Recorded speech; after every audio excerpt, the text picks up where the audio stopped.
Opening hook. Caleb Brooks reached across the table and caught Sophia's hand before she could pull it back into her lap. "Don't," he said quietly. "Don't do that. Don't take it back."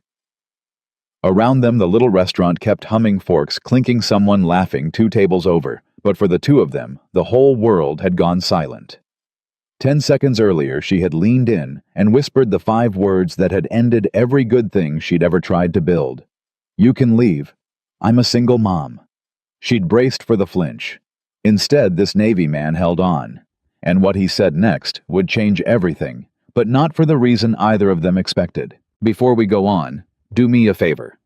Type the name of the city you're watching from down in the comments so I can see just how far Caleb and Sophia's story travels tonight. And if second chances, hard-earned love, and real family still mean something to you, hit that subscribe button and stay with me all the way to the end. Trust me, you'll want to see where this goes. Part 1. The line at the cafe was 7 people deep, and Caleb Brooks had already decided he wasn't going to lose his patience over a cup of coffee. That was the kind of thing he told himself now. Little rules. Little promises. Don't lose your patience over small things. Don't let the small things pile up until they become the big thing. He'd learned that the hard way over 3 years and 1 divorce and about 1,000 sleepless nights that a man could hold a ship steady in an open ocean storm and still let his whole life run aground on the little things. "Daddy," a tug at his sleeve. "Daddy, can I get the one with the whipped cream?"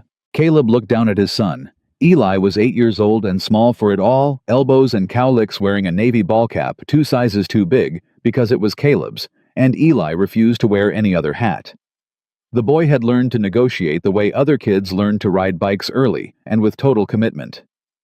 "You already had breakfast," Caleb said. "That was cereal. Cereal doesn't count as a dessert." "It's 9 in the morning. There's no dessert at 9 in the morning." "Then it's not dessert. It's a beverage."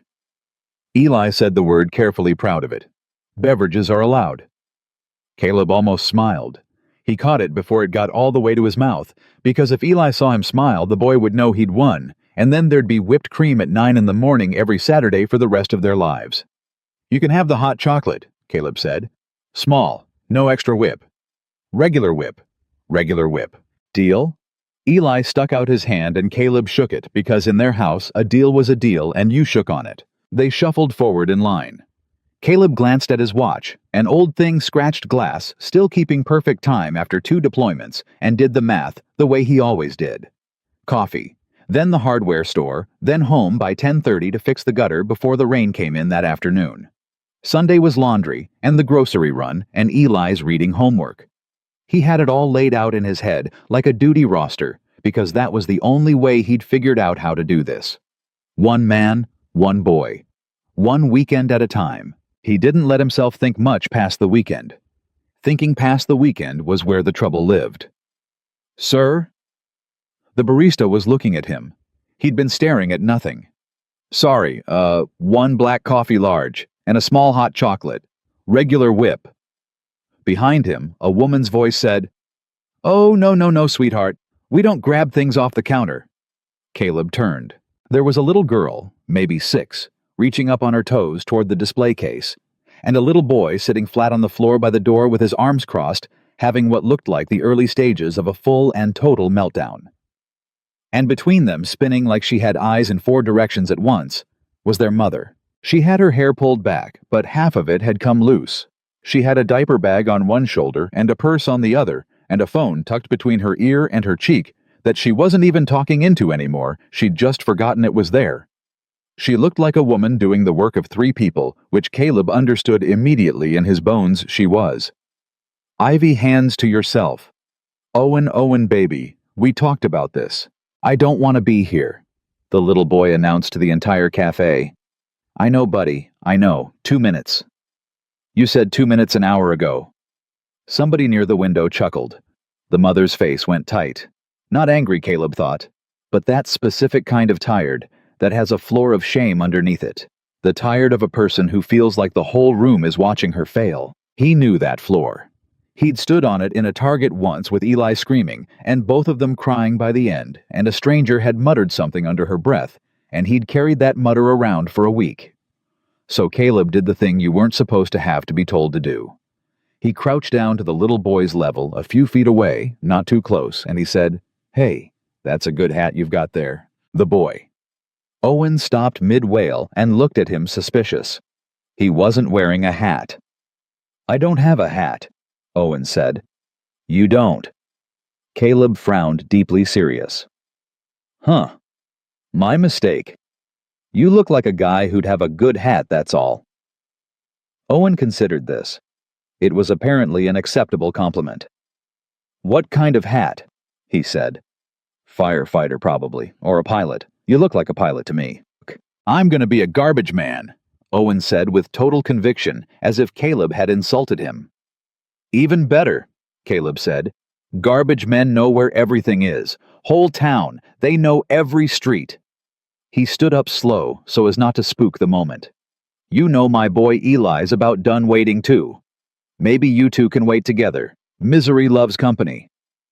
"What's misery?" Owen said. "It's when you have to wait in a coffee shop," Eli said from behind Caleb's leg, and Owen, to everyone's quiet astonishment, laughed.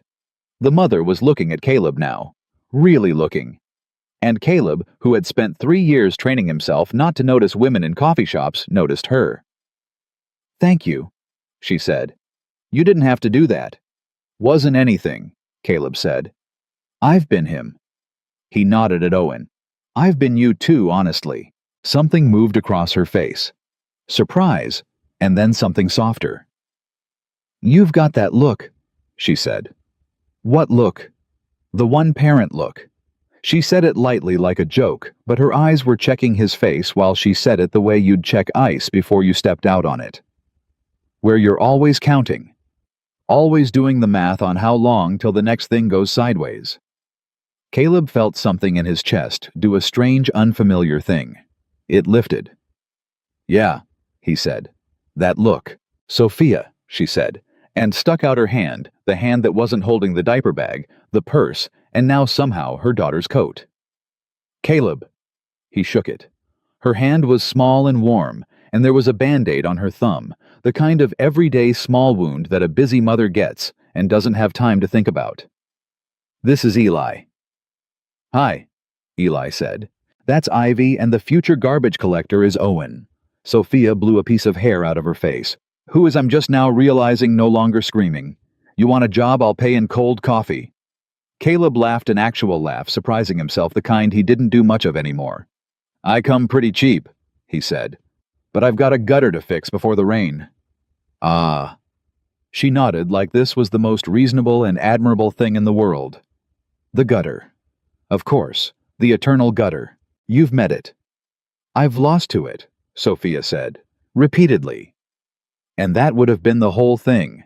That would have been the entire encounter. 2 tired parents, a nice moment in a coffee line, a story each of them might have told once and forgotten. The barista called Caleb's name. He had his coffee and Eli's hot chocolate. He had a gutter and a hardware store and a duty roster in his head, and he had spent 3 years being very, very good at walking away before anything could start. He took his coffee. He took a step toward the door. And then Eli, who had been quietly watching Owen the whole time, said, "Do you guys ever come here like on Saturdays?" Sophia looked at her kids, then at Caleb. "We're here every Saturday," she said carefully. "It's the only place both of them will sit still. Something about the muffins." "It's the muffins," Ivy confirmed, speaking for the first time, with the grave authority of a 6-year-old. "We're here every Saturday, too," Eli said, and looked up at his father with an expression Caleb hadn't seen on the boy's face in a long time. Hope. Just plain, uncomplicated hope. "Aren't we, Dad?"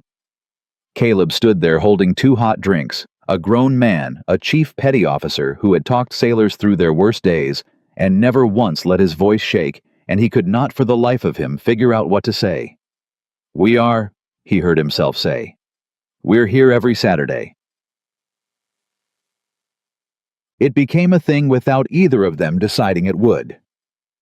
The next Saturday, Sophia and her 2 were already at the corner table when Caleb and Eli came in, and Eli made a beeline for it before Caleb could steer him anywhere else, and that was that.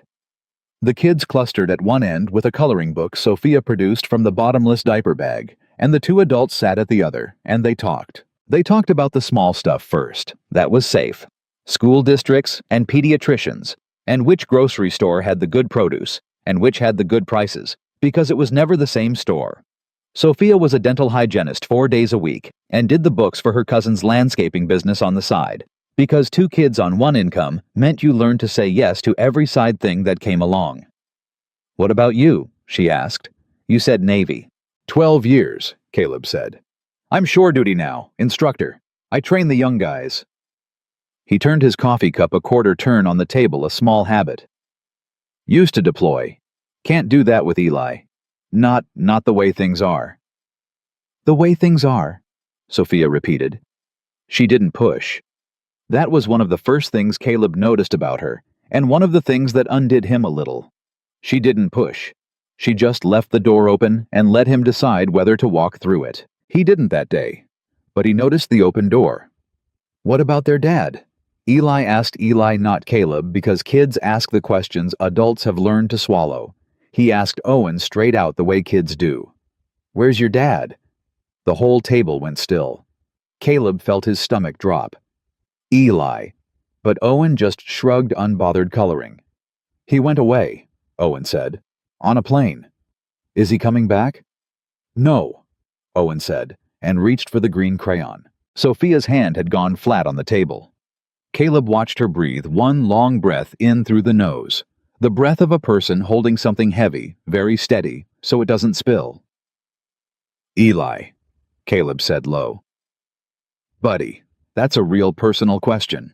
"It's okay," Sophia said. Her voice was even. "It's honest. Kids are honest." She looked at Owen and then at Ivy, who had stopped coloring and was watching her mother with the particular alertness of a 6-year-old who has learned to read the weather in a grown-up's face. "Their father left," she said to Caleb, but gently, so the kids could hear it too, because clearly they already knew. "About 1.5 years ago. She stopped, restarted. "He decided he wanted a different life, and he went and got it." "I'm sorry," Caleb said, and meant it all the way down. "Don't be. I'm not." She said it too fast, and then caught herself, and something rueful crossed her face. "Okay, that's not true. Some days I'm still furious, but most days I'm just glad to know. You know, at least now I know who I'm dealing with, which is nobody." She picked up her coffee, put it down without drinking. "That's more than I knew when he was still here." Caleb didn't say anything. He'd learned there were times when the kindest thing a man could do was let a silence sit. "Your turn," Sophia said after a moment, lighter now on purpose. "You showed me yours, or you almost did, the way things are." Caleb looked at his son at the back of Eli's head at the too big ball cap. "Eli's mom," he said, "is around, sort of. She's in Arizona. New husband. She calls." He turned the cup a quarter turn. She wasn't ready. That's the short version. She wasn't ready to be a mom, and she tried real hard for a real long time, and then, one day, she just wasn't there anymore. And it wasn't a plane. He heard his own voice go rough and hated it. It was the kitchen. She was standing right there in the kitchen, and she just wasn't there anymore. And then a few months later, she actually wasn't. Caleb? He was 5. He wasn't looking at Sophia. He was looking at Eli. He was 5 years old, and he'd stand at the window some nights, waiting. And I didn't have anything to tell him. What do you tell a 5-year-old? There's no version of it that doesn't break something in him. So I stopped promising him things I couldn't control. I only promise him stuff I can actually deliver. He looked up. Sounds cold, I know. It doesn't, Sophia said quietly. It sounds like a dad who got burned and decided his kid never would. Caleb held her gaze for a second too long. Then he cleared his throat and turned his cup another quarter turn, and Ivy shrieked with laughter at something Eli had drawn, and the moment broke, and they were both grateful for it. The Saturdays stacked up, 4 of them, 5. Caleb noticed things. He noticed that Sophia laughed with her whole face, that she had a way of tucking that one loose piece of hair behind her ear that meant she was about to say something she wasn't sure she should.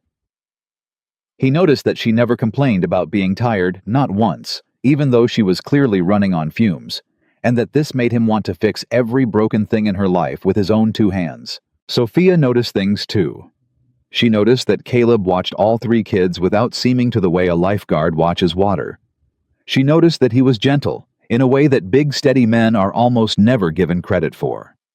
She noticed that when Owen climbed into his lap, uninvited one Saturday, and fell asleep there, mid-sentence, Caleb went completely still for 45 minutes, rather than wake him, and drank his coffee left-handed and awkward, rather than move the arm the boy was lying on. She noticed that, and she had to look out the window for a minute, because it did something to her that she wasn't ready for. They were both by then lying to themselves.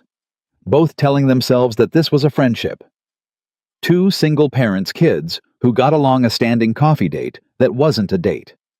Both of them very carefully not naming the thing because to name it would be to want it, and to want it would be to risk it. And they had each spent a long time learning not to risk anything they couldn't afford to lose. And they could not afford to lose this. That was the trouble. Somewhere along the way, it had become the best part of both their weeks. It was Eli who forced it. Of course it was. Dad? They were in the truck driving home from the 6th Saturday, and Eli was staring out the window in a way that meant a big question was coming. Do you like Sophia? Sure, Caleb said carefully. She's nice. No. Eli turned in his seat, and he had that look, the negotiator look, but underneath it something more serious. Do you like her? Caleb kept his eyes on the road. That's a grown-up question, bud. I want you to. Eli said it in a rush like he'd been holding it. I like Owen and Ivy. Owen thinks I'm cool. Nobody thinks I'm cool at school. And when we're all at the table, it's... He stopped hunting for the word, an 8-year-old reaching for something too big for 8-year-old hands. It's not so quiet. Caleb's throat closed. He knew exactly what his son meant. He knew about the quiet. He'd built his whole life around managing the quiet of a house with one parent in it. The quiet at dinner, the quiet on the nights Eli stood at the window. He'd told himself the quiet was fine, manageable. He'd gotten so good at surviving the quiet that he'd forgotten a person could want the noise instead. I hear you, Caleb said. His voice came out lower than he meant it. I hear you, bud. So you'll ask her to do a dinner, a real one at night with just you guys. Where'd you even learn about TV? Eli said, like his father was slow. That's what grown-ups do. They do a dinner. Caleb drove for a while without answering. Eli, who had said his piece and had faith in the system, went back to the window. That night, after Eli was asleep, Caleb stood in his own quiet kitchen, the one where it had happened, though he'd repainted it twice since, and it still felt like the same kitchen, and he took out his phone. Sophia had given him her number weeks ago for the kids, they'd both said, in case something comes up, and neither of them had used it once, and both of them had noticed that too. He typed a message, deleted it, typed it again. This is Caleb. I know we do the Saturday thing, but I was wondering if you'd want to do a dinner sometime. Just us. A real one at night. No coloring books. He looked at it for a long time. His thumb hovered. 3 years. 3 years of not risking anything he couldn't afford to lose.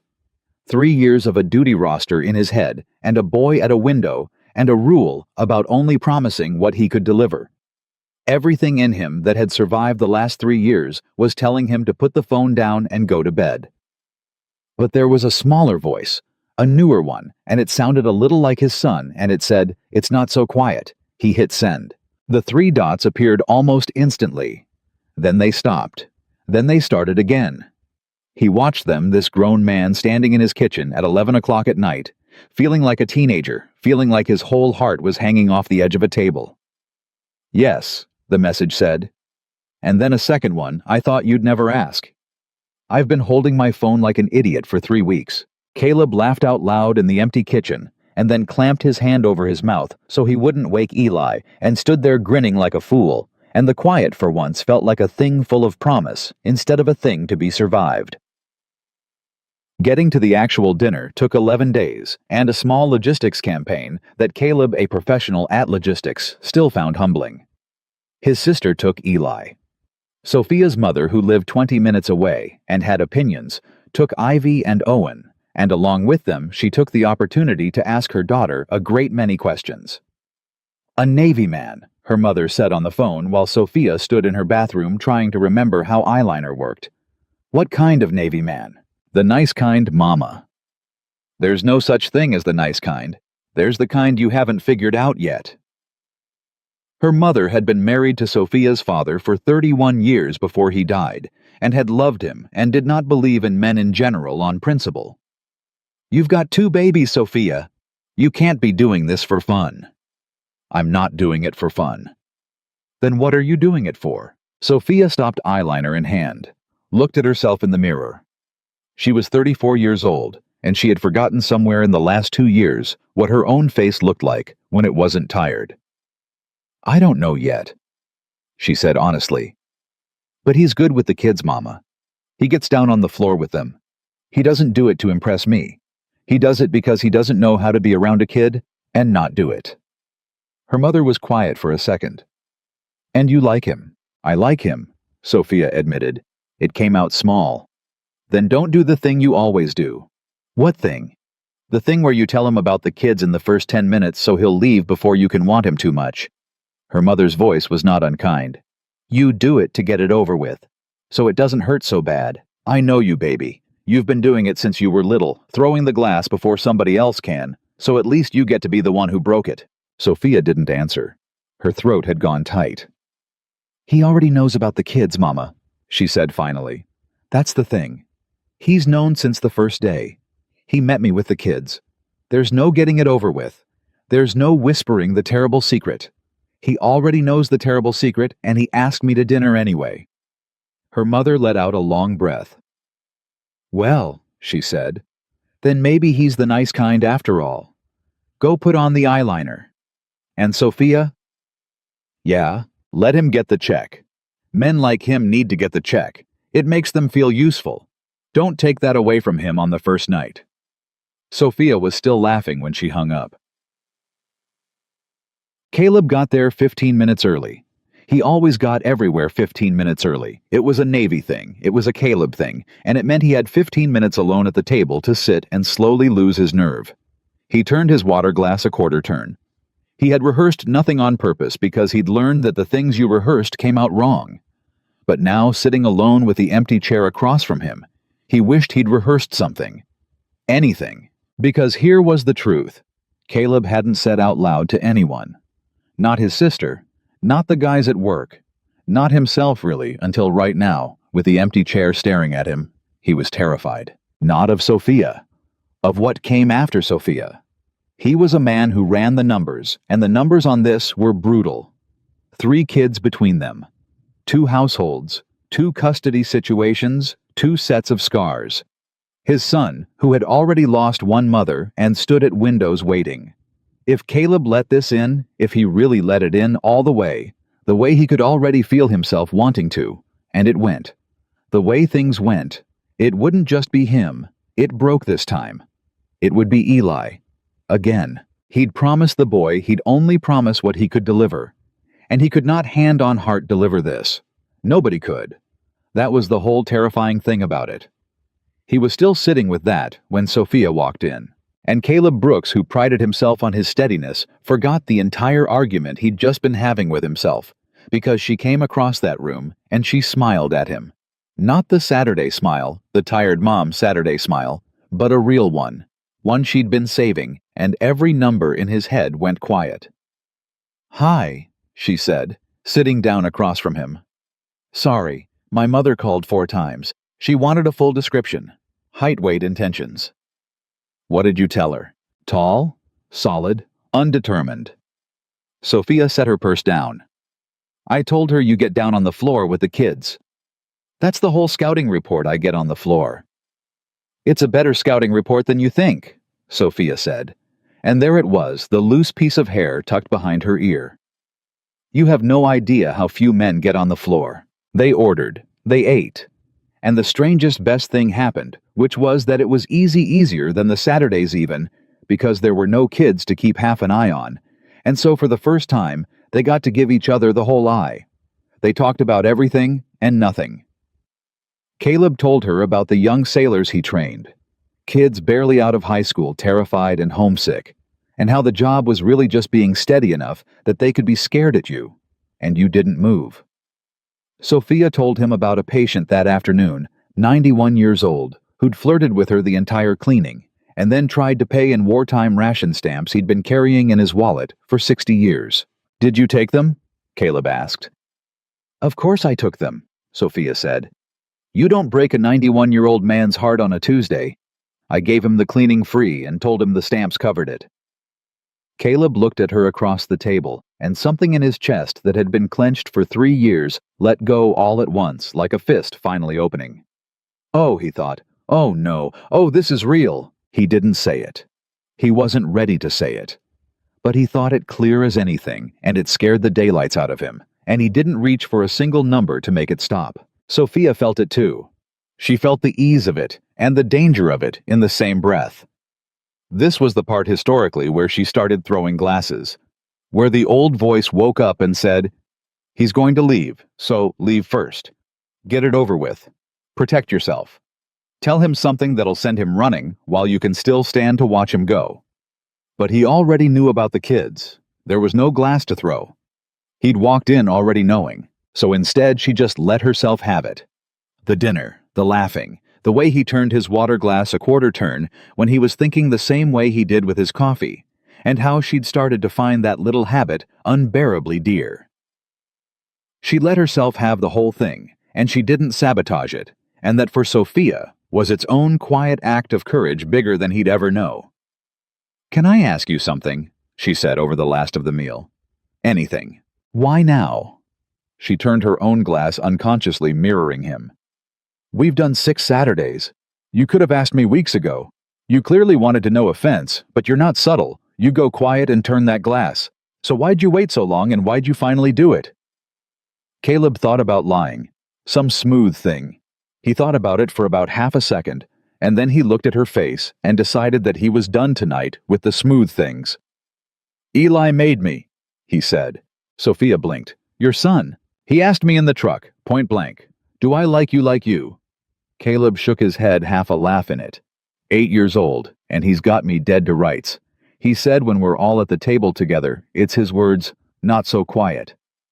Caleb's voice did the thing again, the rough thing, and this time he let it. And I realized I've spent 3 years making my son survive the quiet. And here's this kid telling me he doesn't want to survive it. He wants...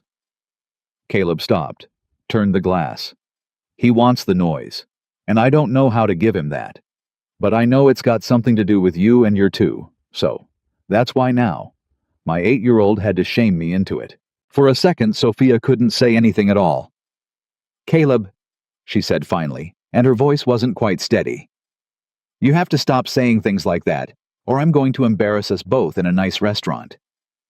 "Then we're even," Caleb said.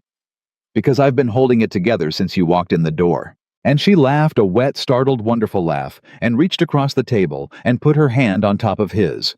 Just for a second, just because she wanted to, and Caleb turned his hand over and held it, and neither of them said anything, and neither of them needed to. They were both thinking the same thing. This is too good. And underneath that quieter, the thing that neither of them had said all night, the thing they'd each been carrying in a locked box for 1.5 years and 3 years respectively. The fear that had shaped every smile and every pause since the very first Saturday in the coffee line. Things this good don't happen to people like us. Not anymore. Something's coming. Something always comes. Sophia felt it rise up in her right there, with her hand in his, the old reflex, the glass in her fingers, the awful protective instinct to break it herself before the universe could. She had told her mother there was nothing left to confess. He already knew about the kids. But that wasn't the whole truth, and Sophia knew it wasn't sitting there holding this good man's hand. Because knowing there were kids and choosing them were 2 different things. He'd asked her to one dinner. He hadn't signed up for the mornings and the meltdowns and the ex on a plane who wasn't coming back, and the 2 small people who'd already been left once and would not survive being left again. He didn't know all of it, not really, not yet, and the old voice in Sophia, the one that had kept her safe her whole life by never letting her want too much, whispered that she should give him the whole truth right now tonight early, while it would only cost her a first date and not her heart. Give him the out, the voice said. Give him the out now before you can't afford to. She looked at Caleb Brooks across the table at his steady eyes, and his rough voice, and his hand warm around hers, and she felt herself standing right at the edge of the very thing her mother had warned her about not 3 hours before. She squeezed his hand, and she opened her mouth to give him the out. You can leave, Sophia said. The words came out barely above a whisper, and the moment they left her mouth, she wanted them back, but it was too late. They were already sitting there on the white tablecloth between them, like something spilled. Caleb didn't move. I'm a single mom. She went on faster now because if she stopped, she'd never finish, and if she didn't finish, she'd never forgive herself. And I know you know that. I know you met me with them. But Caleb, there's a difference between knowing and I need you to actually hear the whole thing. Okay? Because it's not just two cute kids at a coffee shop. It's Owen wets the bed. Still he does it. When he's scared, and he's scared a lot. And Ivy asks me every couple weeks when Daddy's coming home, and I have to lie to her, or break her. Those are the only two options. Lie or break her, and their father is gone. He's not coming back, but they don't fully believe that yet. So any man who walks into their life, they're going to look at him like maybe this one stays. And if you don't stay, if this is a nice dinner and a couple more, and then you figure out it's too much, Sophia, then it's not me you break. I can take being broken. I'm good at it, but it's them, and they've already... Sophia. She stopped. Caleb had leaned forward. He'd caught her hand before she could pull it back into her lap. She'd been pulling it back unconsciously, retreating, and he'd caught it and held it flat against the table with his own gently, the way you'd cover something to keep it from blowing away. Don't, he said. Don't do that. Don't take it back. I'm not. I'm just telling you the truth so you can... I know what you're doing. His voice was very low and very steady. Your mama warned you not to. I'm guessing, and you're doing it anyway. You're handing me the door. You're standing there holding it open and saying, go on, go get it over with before it costs me anything. He shook his head slowly. I know that move, Sophia. I've got my own version of it. Mine's a duty roster. Yours is the door. Same fear underneath. Sophia's eyes filled. She hated that they did. She'd promised herself she wouldn't cry in a nice restaurant. And here she was, one blink from it. I'm not leaving, Caleb said. 3 words. He said them plain, no music to them, the way a man says a thing he's already decided. You don't understand what you're saying yes to. Then let me tell you what I've got, Caleb said. So we're square. So you've got the whole thing on me too, and then neither one of us is handing the other a door. He turned his glass a quarter turn, steadied himself. Eli's mother didn't just leave, he said. I told you the short version. Here's the long one. She left, and then for about a year she'd call, and she'd promise to visit, and she'd tell that boy she was coming to see him. And he believed her, every single time. He'd get up early on the day she said. He'd put on his good shirt. He had one good shirt, this little collared thing, and he'd wear it and sit by the window with his backpack packed like he was going somewhere, and she wouldn't come. And I'd have to be the one, every time. I'd have to walk over to that window and tell my 5-year-old that Mommy wasn't coming today, maybe next time, and watch his face do the thing a kid's face does when it's learning right. That second that the people who love you can just not show up. Sophia had gone completely still. So don't tell me I don't understand about kids getting broken, Caleb said. I've watched it happen in slow motion. I've been the one holding the pieces. That's why I've got the rule about only promising what I can deliver. Because I promised that boy his mama loved him and would come back because she told me to, and every promise she broke, I was the one who'd made it real to him. I taught him to trust her, and she taught him what trust costs. He drew a breath, so I stopped. 3 years ago, I stopped promising anybody anything I couldn't personally guarantee. And it worked. It kept him safe. It kept me safe. And it made my whole life so quiet you could hear a clock tick in it. Caleb, I'm not done. He held her hand a little tighter. Here's the part I didn't want to say tonight. When Eli asked me in that truck if I liked you like you and I said it was a grown-up question, you know what the real reason was? It wasn't shyness. It was that the second I let myself want this, you're too. The noise, all of it. I ran the numbers. And the numbers say this is the single most dangerous thing I could do to that boy. Because if I bring you all into his life and let him love your kids and love you, let him get the noise he's asking for, and then it falls apart the way things fall apart, that's not one loss for him. That's a second mother walking away.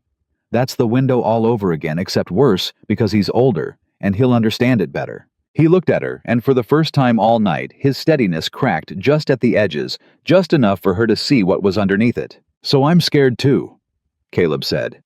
Same as you. Exact same fear, just pointed a different direction. You're scared I'll break your two. I'm scared this breaks my one. And the smart thing, the safe thing, the thing every number in my head is screaming at me to do is to thank you for a lovely dinner and take Eli back to the quiet where I can keep him safe. Sophia's chest was rising and falling. But, she said, but? Caleb almost smiled. But my kid said, it's not so quiet, and it near about killed me because I heard what he meant. He meant, I've been surviving Dad and I'm tired of surviving and I want to live. And I've been so busy keeping him safe, I forgot that safe and alive aren't the same thing. His thumb moved once across the back of her hand. You want to hand me a door? I'm telling you, I already looked at the door. I stood in front of it for 6 Saturdays, and I'm not walking through it. Not because I'm not scared, because I'm done letting scared do my deciding for me. For a long moment, Sophia couldn't speak at all.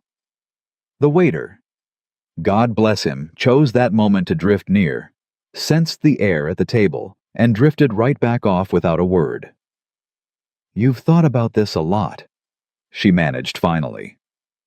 I've thought about almost nothing else for 3 weeks, Caleb said.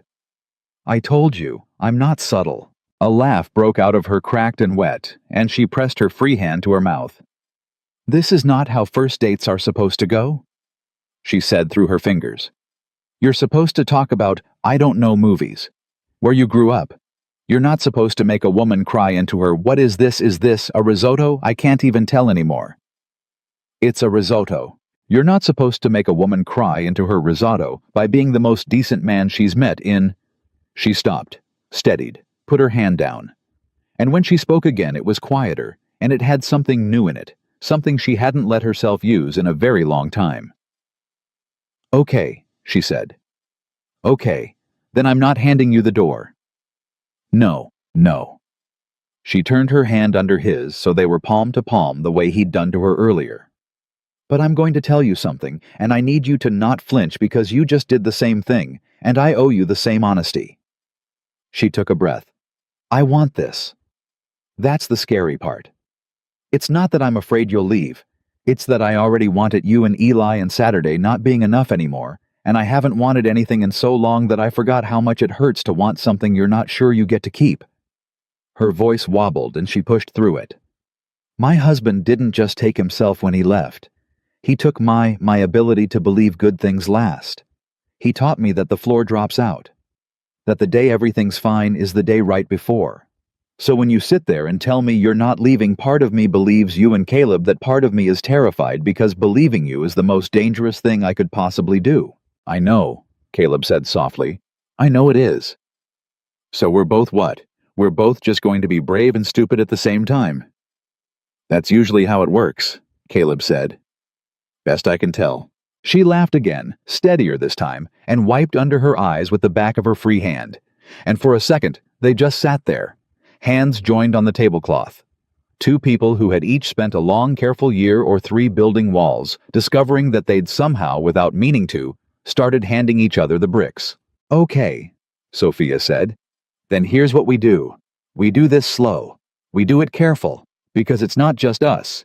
Whatever we feel across this table doesn't matter half as much as 3 kids who've each already been left once.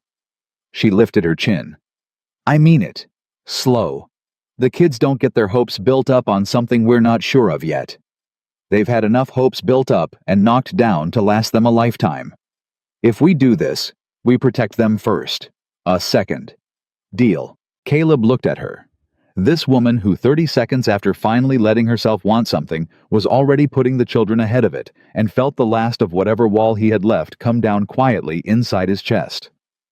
Deal, he said, and put out his other hand, and they shook on it, and Sophia laughed at the formality of it, even as her eyes filled all over again. You Navy people, she said. You shake on everything. A deal's a deal, Caleb said. You shake on it.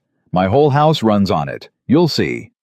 He heard himself say it. You'll see a promise about a future, the first one he'd let himself make out loud in 3 years, and he did not take it back. They didn't tell the kids anything at first. That was the deal, and they held to it. For 3 weeks, the Saturdays continued unchanged on the surface, and to Ivy and Owen and Eli, nothing looked different at all. But underneath it, everything was different. Now there were texts at night after the kids were down, long ones, the kind two exhausted people send at 11:30, when it's the only quiet in their day. Now there was a phone call on the nights it got too late to text Caleb sitting on his back step, and Sophia in her car in her own driveway, because it was the only room in her house with a door that locked both of them. Keeping their voices low, both of them staying on the line long past when they should have hung up. You should sleep, Caleb would say. You first. I asked first. I'm the mother of 2. I win all the tiredness contests automatically. It's in the rules.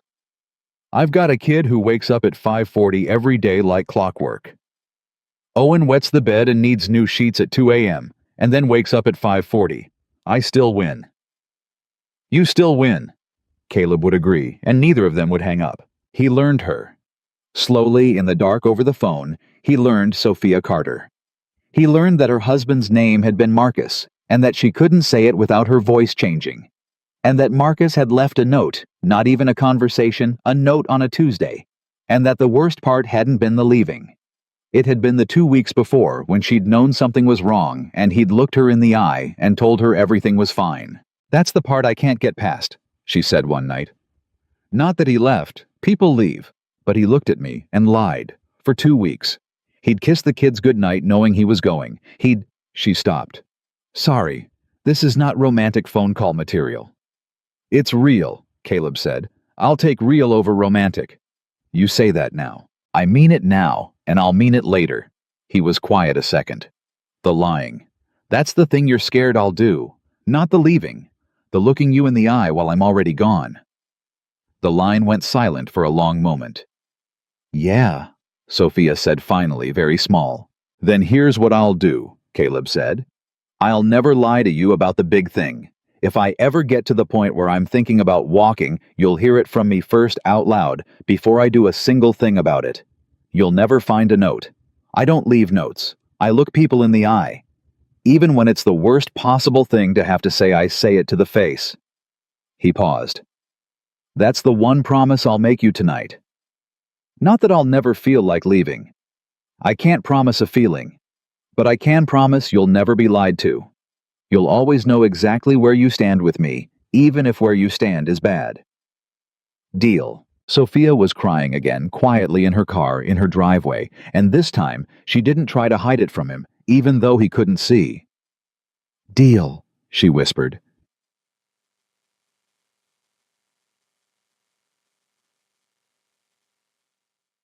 The first crack came, as these things do, from a direction neither of them was watching. It was Eli.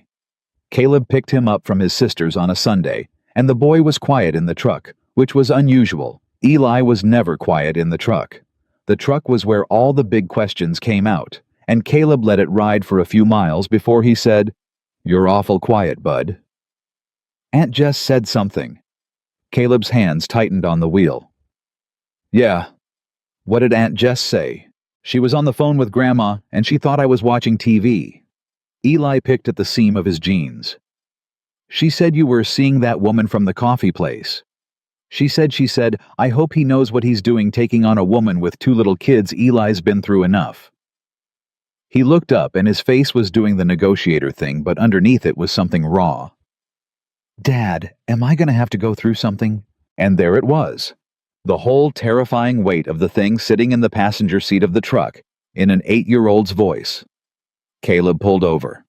He didn't say anything until he'd gotten the truck onto the shoulder and put it in park, because this was not a conversation to have while merging, and because he needed the extra 10 seconds to make sure his own voice came out right.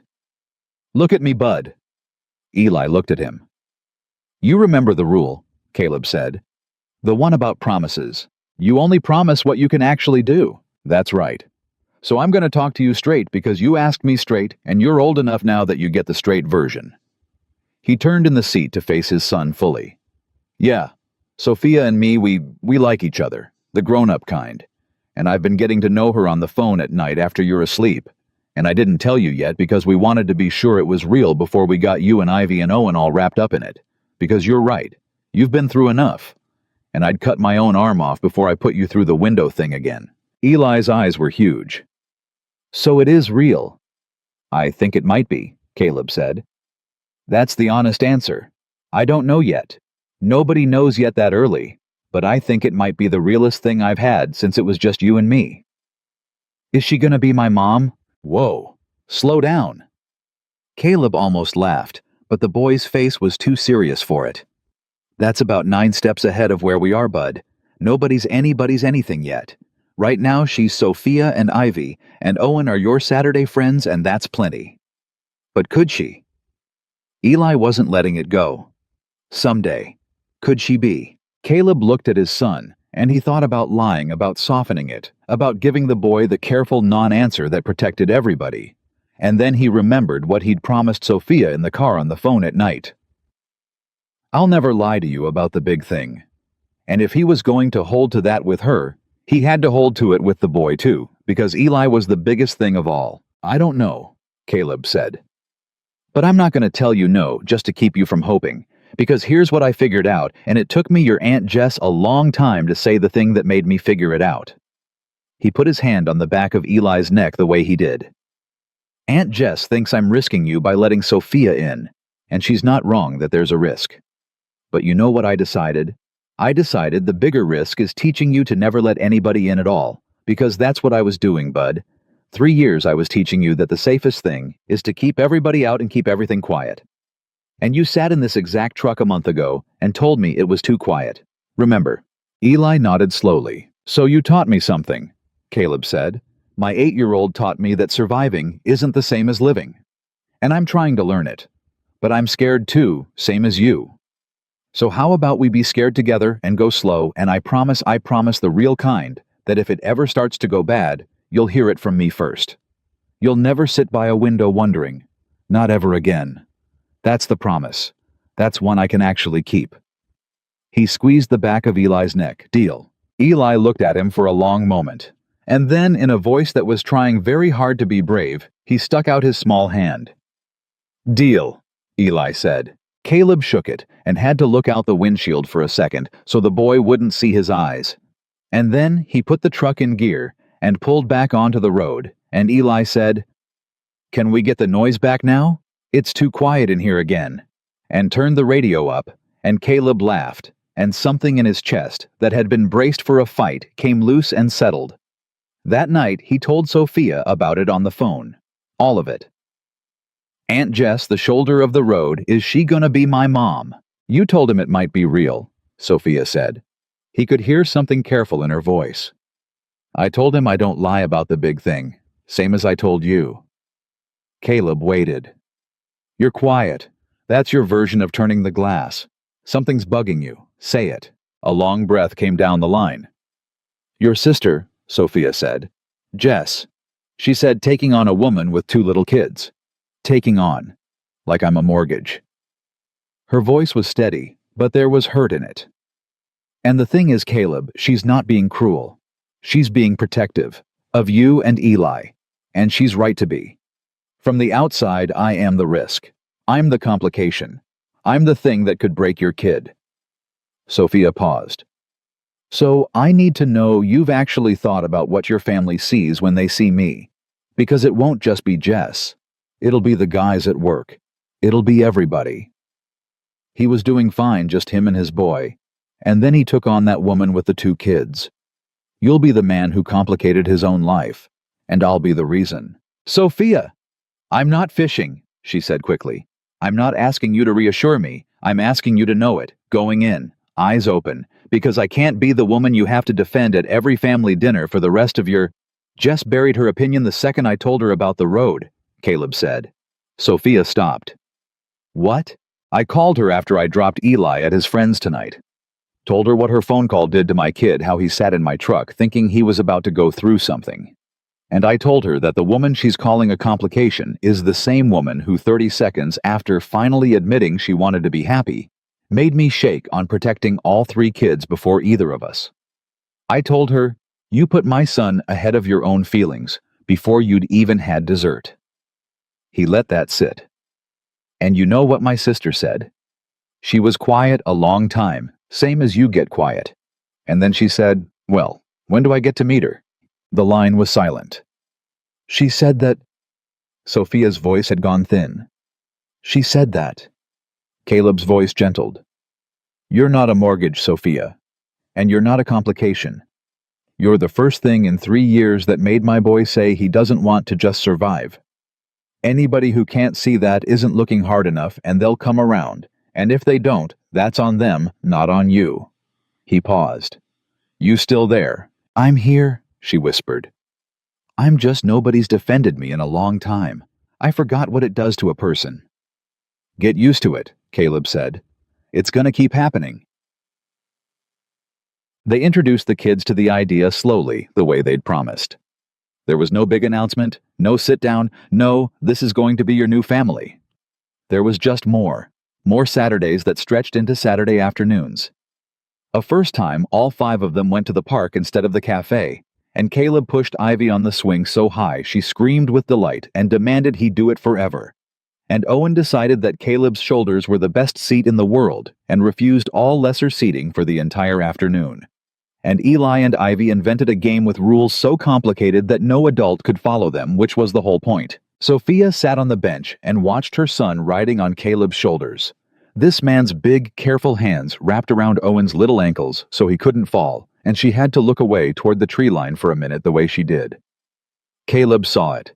He walked over Owen still up top and sat down next to her, and Owen laid his cheek down flat on the top of Caleb's head and looked about 90% asleep. "You okay?" Caleb said quietly. "Marcus never did that," Sophia said, watching the trees. "Put Owen on his shoulders, not once. Owen was 2 when he left, and I don't have a single memory of his father carrying him like that." She turned and looked at Caleb at her son drowsing on his head. "And I look at you, a man he's known for 6 weeks, and you're doing the thing his own father never..." Her voice broke. "Sorry, I'm sorry. This is a park. There are children. You never have to be sorry for the true stuff," Caleb said. "We made a deal about the true stuff, remember?" "I remember." She wiped her eyes fast before the kids could see. "It's just a lot. Watching them get attached. Watching me get attached. It's everything I promised myself I'd be careful about, and I'm being careful, and it's happening anyway." "That's how you know it's real," Caleb said. "The careful kind that happens anyway." Owen from the top of his head mumbled, "Are we talking about feelings?" in the deeply put-upon voice of a 4-year-old, and both adults laughed hard enough that they had to stop the conversation, which was maybe for the best, because they were both getting close to the edge of the thing neither of them had said out loud yet. They still hadn't said it. 6 weeks of Saturdays and 3 weeks of midnight phone calls and a shoulder-of-the-road promise to a scared 8-year-old, and neither Caleb nor Sophia had said the word. They circled it. They said things right up next to it. "You're the first thing in 3 years. Nobody's defended me in so long. The realest thing since it was just him and me."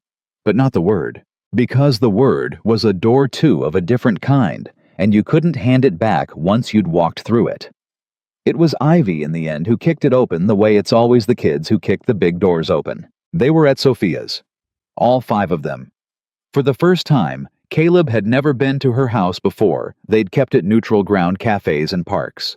But it had rained the 4th Saturday in a row, and Sophia had finally said, "Just come here. I have a roof.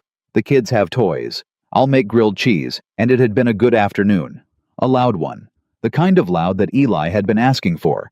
And Caleb had fixed the wobbly leg on Sophia's kitchen table without being asked, because he couldn't help it. And now it was getting on toward evening, and Ivy was overtired the way 6-year-olds get sprawled on the couch between her mother and Caleb, and out of nowhere apropos of nothing in the flat.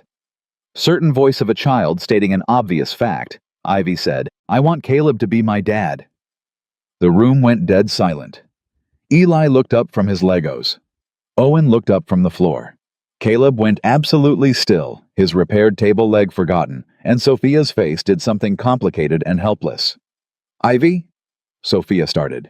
My other dad went on a plane and didn't come back. Ivy said, still in that flat, matter-of-fact voice, not upset at all, just laying it out. And Caleb pushes the swing forever, and he fixed the table, and Owen likes his shoulders, so I want him to be my dad instead. She yawned enormous, entirely unaware that she'd just detonated something in the middle of the living room. Can he? Nobody said anything. Caleb looked at Sophia. Sophia looked at Caleb. And in that look past everything, every phone call, every deal, every promise about the true stuff, every careful thing they'd sworn to do, slow, all of it colliding with a 6-year-old's total inability to do anything slow at all. Sophia opened her mouth, closed it. She had no idea what to say. There was no careful answer to this. There was no going slow answer to, can he be my dad? And Caleb, who had promised the boy in the truck he'd never lie about the big thing, and promised Sophia in the car she'd never be lied to, and who was looking at a small, tired girl who'd asked him the most enormous question of his life in the same tone she'd used to ask for more juice. Caleb heard himself do the only thing his whole self knew how to do, which was tell the truth to the face. That's a real big job being somebody's dad, Caleb said carefully, his voice not quite even. It's not the kind of thing a person says yes to lightly. You understand? Ivy nodded solemn. But I'll tell you what I can say for sure right now tonight. He looked at the little girl, and then at her mother, and then at his own son, sitting frozen over his Legos, and then back at Ivy. I can say that I'm not going anywhere, not on a plane, not anywhere.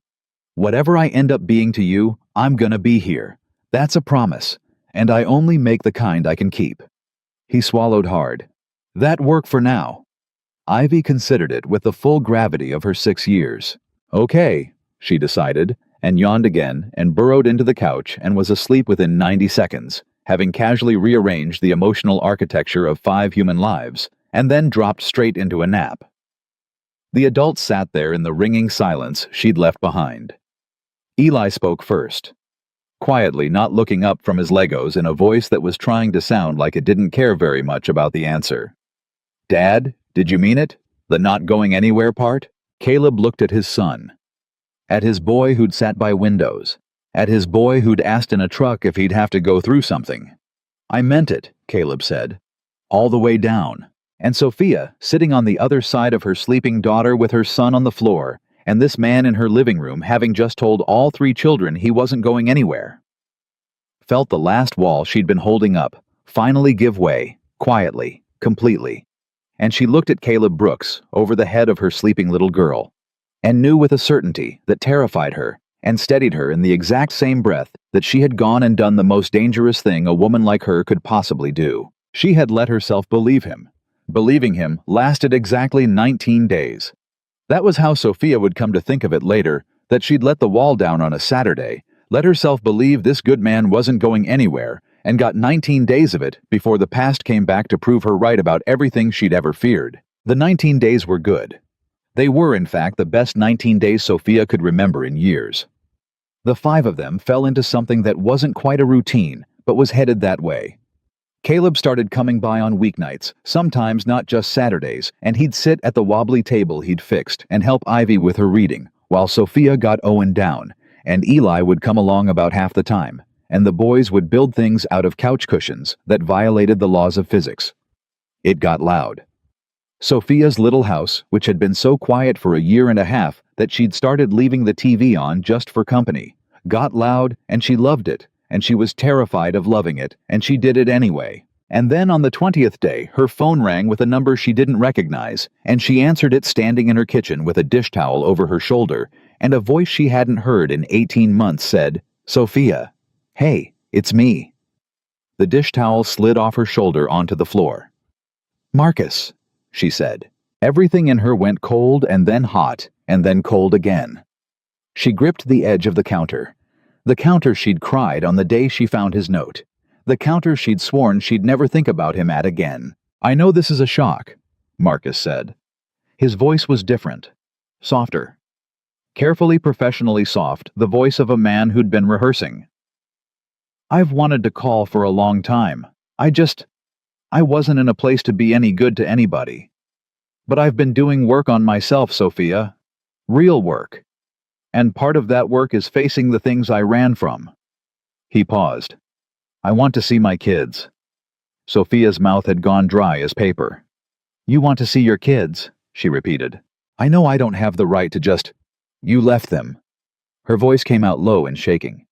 You left them a note, Marcus. Owen was 2. Ivy was 4. She still asks me. Do you understand that 18 months later, and she still asks me when Daddy's coming home, and I have to stand in her doorway and lie to her so she can go to sleep because the truth is, Daddy wrote a note and got on a plane and never... I know. You don't know. You weren't here for the part where they cried themselves sick. You weren't here for the bedwetting and the night terrors and the you weren't here Marcus. That was the whole entire point. You made sure you weren't here. Sophia. His voice cracked and it sounded real, and that was somehow the worst part. You're right. Everything you're saying is right. I have no defense. I was a coward, and I ran, and I don't expect you to forgive me. I'm not calling for you to forgive me. He took a breath. I'm calling because they're my children. And a man who's actually changed doesn't get to just decide his kids are better off without him because it's easier for him. That's the old me.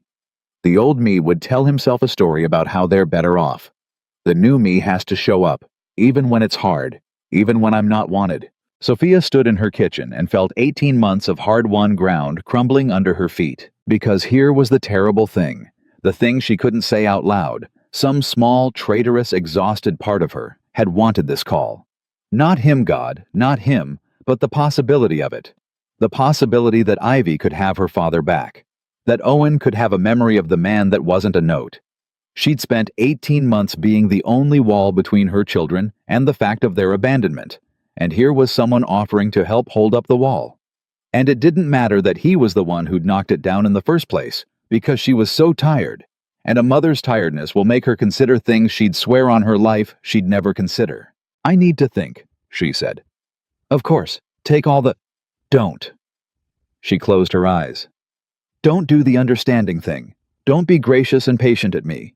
You lost the right to be the reasonable one. I'll call you back. She hung up before he could answer and stood there in her kitchen and picked the dish towel up off the floor and did not cry because she'd cried all her Marcus tears 18 months ago, and she'd be damned if he was getting any new ones. She didn't tell Caleb that night. That was the first mistake, and she knew it was a mistake even as she made it, and she made it anyway. She told herself she was protecting him. She told herself there was nothing to tell. Marcus had called. She hadn't decided anything. Why worry Caleb over a phone call that might come to nothing? She told herself all the reasonable things. But the truth, the one she wouldn't look at straight, was older and uglier than that. The truth was that the second Marcus's voice came down the line, the old Sophia woke up, the Sophia from before Caleb, the one who threw the glass first, the one who knew the floor always drops out. And that Sophia looked at the 19 good days and said, see, this is the day right before. This is always how it goes.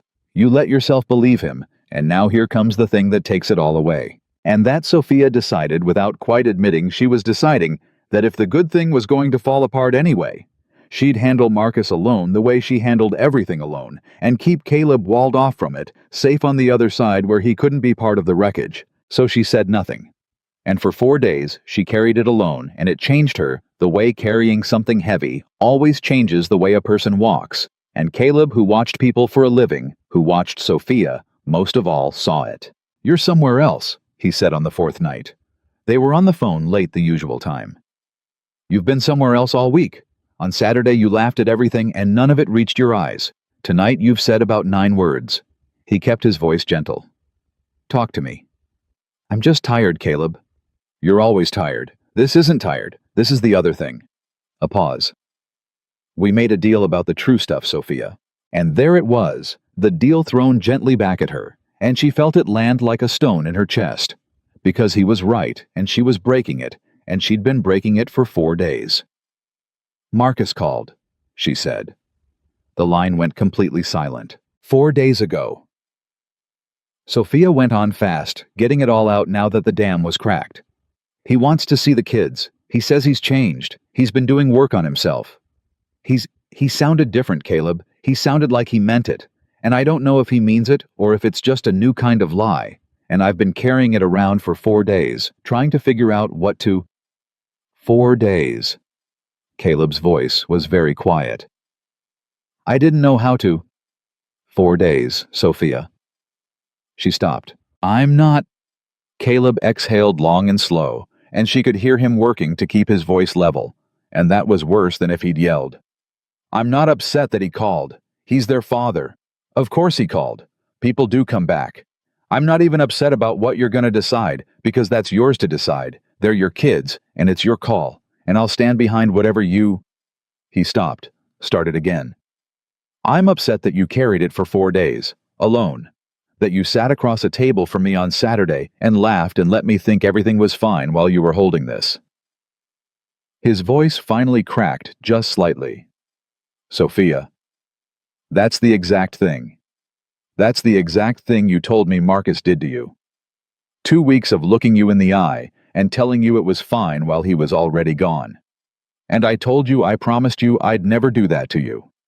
And here's the first hard thing that's come along, and you did it to me. Sophia's eyes flooded. She hadn't seen it. That was the thing that gutted her. She genuinely hadn't seen it, had told herself it was protection, had never once let herself notice that she was doing to Caleb the precise thing that had broken her. Looking a good person in the eye and saying fine while carrying the truth alone. Oh God, she whispered. Caleb, I swear I didn't see it that way. I thought I was protecting me. I know, that's what you thought. That's what makes it worse, not better. He wasn't angry, that was the awful part. She could have handled angry. He was hurt, plainly the hurt of a man who'd handed somebody a promise and watched it get set down carelessly. Because it means when it gets hard, your instinct is to shut me out and handle it alone. And I get why. God, I get why you handled everything alone for 1.5 years, of course that's your instinct.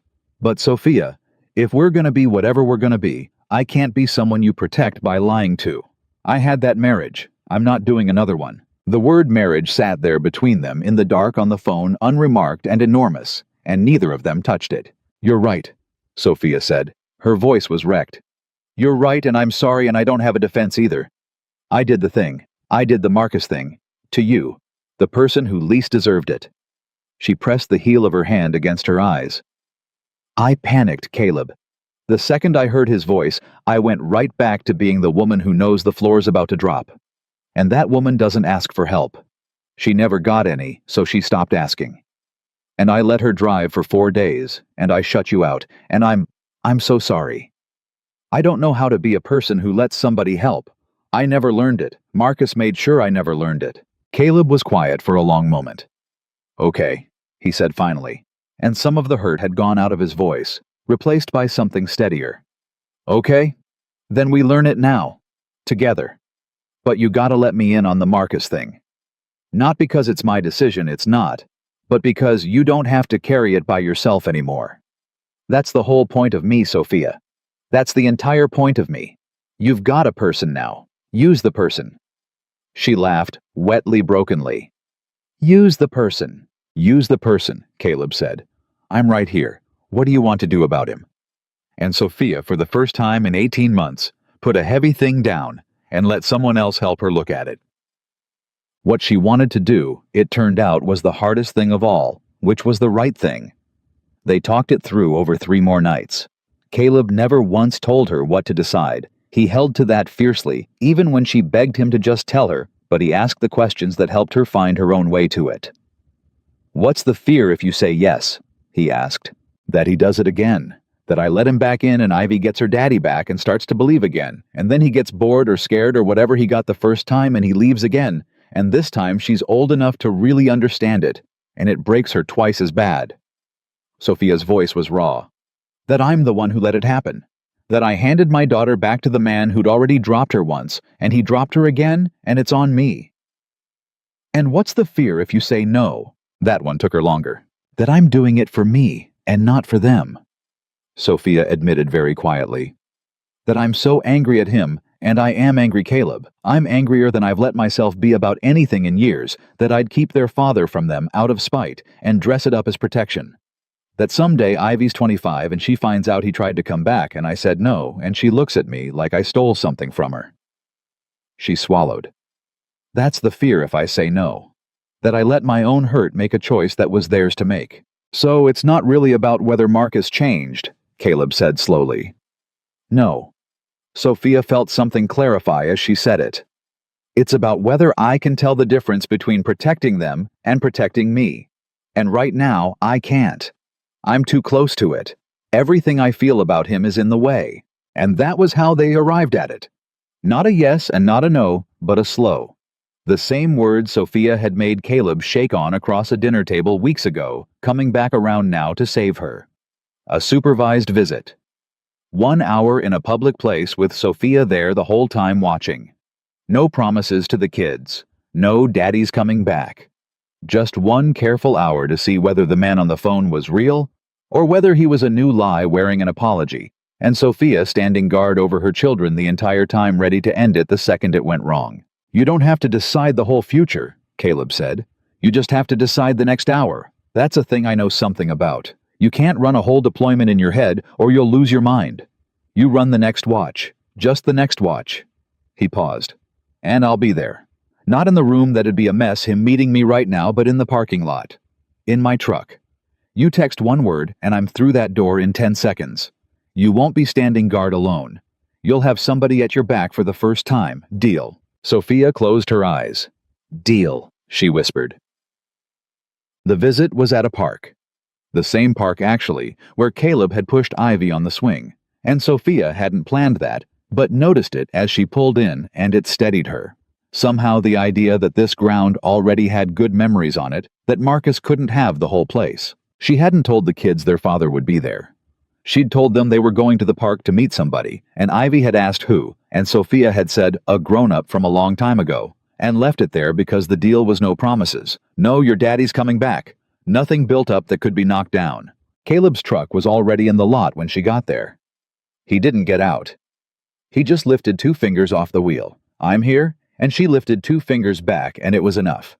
Marcus was standing by the swings. He looked older, thinner. He looked, Sophia thought with a lurch, nervous, genuinely nervous, wringing a ball cap in his hands. And she hated how her heart did a complicated thing at the sight of him. Not love, not anything like love, but recognition. This was the man she'd married, the father of her children. A stranger she knew everything about. Sophia, he said. His eyes went past her to the kids, and something moved across his face that looked, God help her, like it might be real. Hey guys. Ivy stopped dead. She looked at Marcus. She looked at her mother. And then in a small, uncertain voice she said, Daddy? Marcus's face crumpled. Yeah, baby, he said thickly. Yeah, it's me. And Ivy didn't run to him, which was the thing that told Sophia everything she needed to know about how deep the damage went.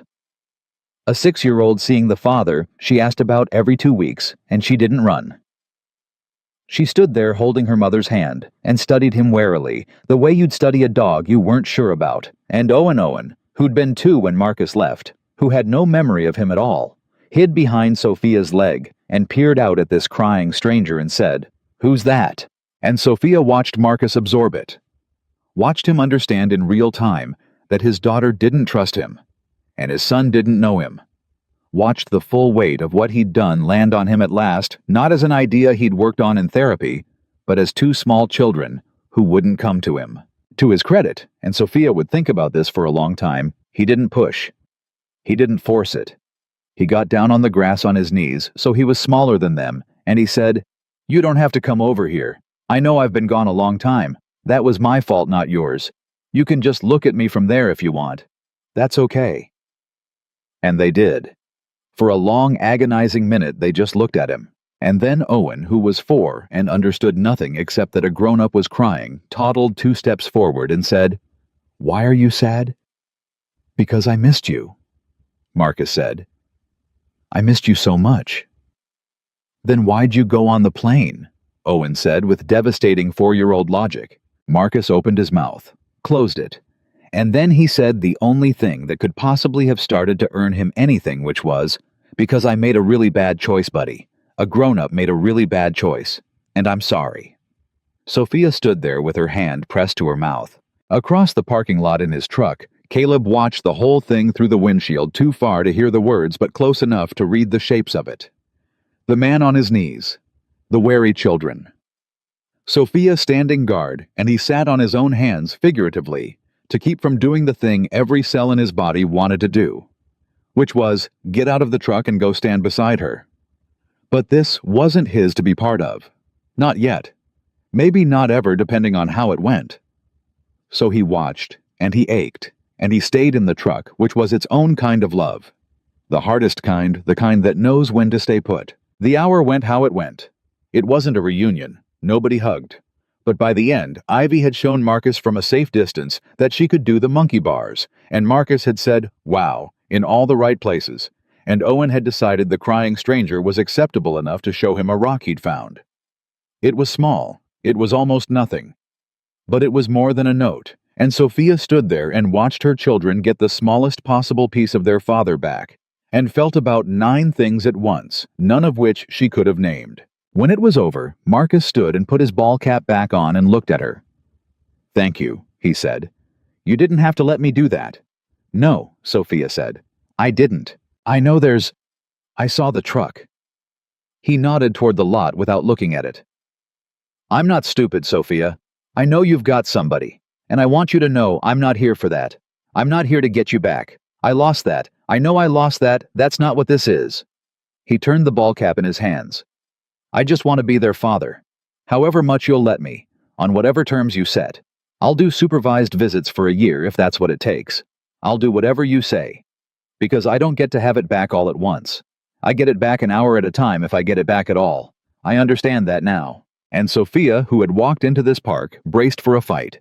Braced for the new lie. Braced for the old Marcus, in a new coat, found that she believed him. Not all the way. Not enough to hand him anything, but enough to keep the door open a crack. "An hour at a time," she said, "and every one of them supervised for a long time. And if you disappear again, if you get 1 week into this and vanish, I will never let you near them again, and I'll spend the rest of my life making sure they know it was you who left, not me who kept you away. Are we clear?" "Crystal," Marcus said. She walked back to her car with a kid on each hand.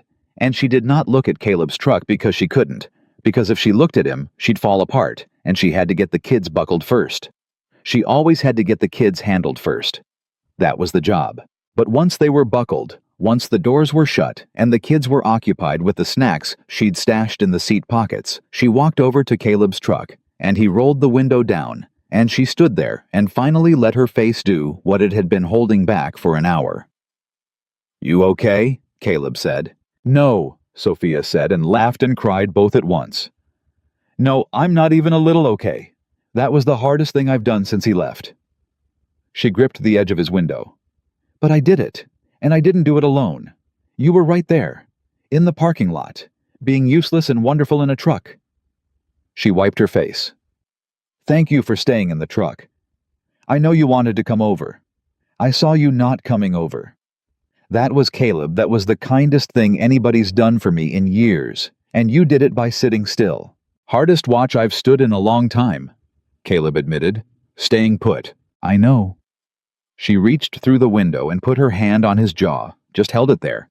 This steady man who'd sat on his hands in a parking lot so she could fight her own battle with someone at her back. "I did the Marcus thing to you last week," she said quietly. "I shut you out and carried it alone. And you could have done the same thing to me today. You could have made it about, you made me manage your feelings about my ex-husband on top of everything else. And instead, you sat in a truck and lifted 2 fingers off the wheel and let me know you were there, and didn't make me carry 1 single ounce of anything extra." Her voice broke. "That's the difference. That's the whole difference between him and you, and it took watching them side by side in one afternoon for me to really see it." Caleb turned his head and pressed his mouth against her palm just once. "You want to know a secret?" he said. "Yeah. About 20 minutes in, when Ivy still hadn't gone to him, I almost got out of the truck." He looked at her. "Not to fight him. Just to stand next to you. I had my hand on the door handle. And then I thought, no. She's got this. She doesn't need me to rescue her. She needs to know she can stand there and hold her ground, and I'll be behind her whether she needs me or not." He paused. That's a different thing than rescuing. I spent 3 years thinking love was about protecting people so hard they never had to feel anything. Rescuing my kid from every hard thing, keeping everybody in the quiet where it's safe. And you just taught me, sitting in that truck watching you, that sometimes love is letting the person you'd die to protect fight their own fight, and just making sure they never have to look back and find nobody there. Sophia stood at his window with her hand on his face, and her children in the car behind her, and her ex-husband's dust still hanging in the parking lot, and she understood all the way down that she had let herself believe a man again, and that this one time, she'd been right to. "I have to get them home," she said. "Owen's about to melt down. I can feel it from here." "Go," Caleb said. "Call me tonight. Late. The usual." "The usual," she agreed and started to turn away, and then turned back because there was a thing sitting in her chest that had been sitting there for 19 days and had almost gotten buried under Marcus, and the fear and the 4 days of carrying it alone, and she was suddenly fiercely done not saying it. "Caleb." "Yeah," she opened her mouth. And the old Sophia, the glass thrower, the floor drops out. Sophia reached up one last time to stop her. "Don't say it. Don't hand him. That don't want something that much out loud." And Sophia standing in a parking lot that had just watched her be braver than she'd been in years, told that old voice gently that it could rest now, that it had kept her alive long enough to get here, and she was grateful, and it could rest. And then she got Owen's meltdown timing wrong, because from inside the car came a rising 4-year-old wail, and Ivy's voice going, "Mommy, he took my snack." And the moment cracked right down the middle, and Sophia started laughing helplessly at the sheer relentless, unromantic timing of her own life. "Go," Caleb said, grinning. "Go put out the fire. Tell me later." "Tell you later," Sophia said, still laughing, backing toward her car and the small chaos inside it. "It'll keep. It's been 19 days, it'll keep one more night." And she meant it as a small thing, a joke, a nothing. "It'll keep." But Caleb caught the number as she said it, 19 days, and watched her climb into a car full of noise she used to be so afraid of, and understood exactly what it was she'd been about to say, and what she was saving for later. And he sat in his truck in the emptying parking lot and let himself feel for the first time since a woman had disappeared out of a kitchen 3 years ago, the enormous and terrifying thing that he'd been running the numbers against all this time. He wasn't running them anymore. She told him later. Not that night Owen's meltdown turned into a fever, and Sophia spent the small hours with a thermometer and a washcloth instead of a phone. And Caleb, when she texted him at 2 a.m., can't talk. "O's got a fever rain check," wrote back. "Go be a mom. I'm not going anywhere." That's still true at 2 a.m. And Sophia read it in the blue light of her son's bedroom, and pressed the phone to her chest for a second before she got back to work. She told him 3 days later, when the fever had broken and the world had righted itself, and the kids were finally asleep at a reasonable hour, and she called him and said, "I owe you a later, from the parking lot." "I remember," Caleb said. "I've been trying not to remember because I didn't want to get my hopes." "I love you," Sophia said. The line went quiet. "I've loved you for a while," she went on, because now that it was out, she found she couldn't stop it all. The words she'd dammed up for 19 days, and then a few more coming through at once. "I think I loved you the day you got on the floor with Owen in that coffee shop before you even knew my name. And I've been so scared of it, I've been treating it like a bomb. But I watched you sit in a truck and let me fight my own fight, and I watched you tell my daughter you're not going anywhere, and I watched you text me at 2 a.m. that you're not going anywhere. And Caleb, I'm done being scared of the one good thing. I love you. That's the later." That's what I was going to say in the parking lot before Owen stole Ivy's snack. Caleb was quiet for so long that she started to panic. "Say something," she said. "You're doing the glass turning thing, except I can't see you, and it's terrifying." "I'm turning the glass," Caleb confirmed, his voice thick. "You know me too well. I've got a water glass right here, and I've turned it about 4 times. He exhaled. "Sophia, I've been in love with you since before I let myself use the word. I ran the numbers against it every single day. 3 kids, 2 households, all the ways it could go wrong, and every day the numbers said, don't, and every day I did anyway, a little more. And then in that parking lot, watching you walk into a car full of noise you used to be scared of. I stopped running them. Just stopped. For the first time in 3 years, I looked at a thing I wanted and didn't calculate the odds of losing it. His voice cracked clean through. I love you. Both my hands are shaking. I'm a 40-year-old chief petty officer sitting on my back step with shaking hands because a woman told me she loves me. So, there's your later right back at you. Sophia was crying and laughing at once, the way she seemed to do only with him. We're a mess, she said. We're a mess, Caleb agreed. 2 broken people and 3 broken kids, and an ex on supervised visits, and a fever every other week. It's not a fairy tale. No. It's better than a fairy tale, Caleb said. Fairy tales are for people who haven't lost anything. This is for people who have and decided to try anyway. I'll take ours. And that was the night it changed from a thing they were doing into a thing they were building. They moved slow on the outside and fast on the inside, the way real things go. On the outside, there were still separate houses, still supervised, visits with Marcus every other Saturday. That Sophia gritted her teeth through, and that were grudgingly going okay. The man was showing up week after week, and Sophia kept waiting for him to vanish, and he kept not vanishing, which was its own quiet adjustment. Learning that a person could actually change, that the floor didn't always drop. But on the inside, in the private architecture of 5 lives, everything was knitting together. Caleb was at Sophia's 4 nights a week now. Eli had his own drawer at her house, and Ivy and Owen had a shelf of their toys at his. The kids had stopped being Saturday friends and become something with no clean word for it. Not siblings, not siblings. A pack, a tangle. A loud, interlocking mess of 3 children who fought like siblings and defended each other like siblings, and had somewhere in the last few months started to be siblings without anybody declaring it. It wasn't smooth. Nothing that real is smooth. There was the night Eli and Ivy had a screaming fight over a video game.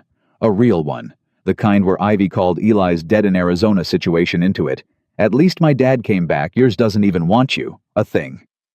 A 6-year-old says because she's 6 and knows exactly where the soft spot is and can't yet understand what it costs. And Eli went white and then went silent, which was worse than crying, and locked himself in the bathroom, and Caleb had to sit on the floor outside the door for 40 minutes, talking to his boy through it. She didn't mean it, Caleb said through the door.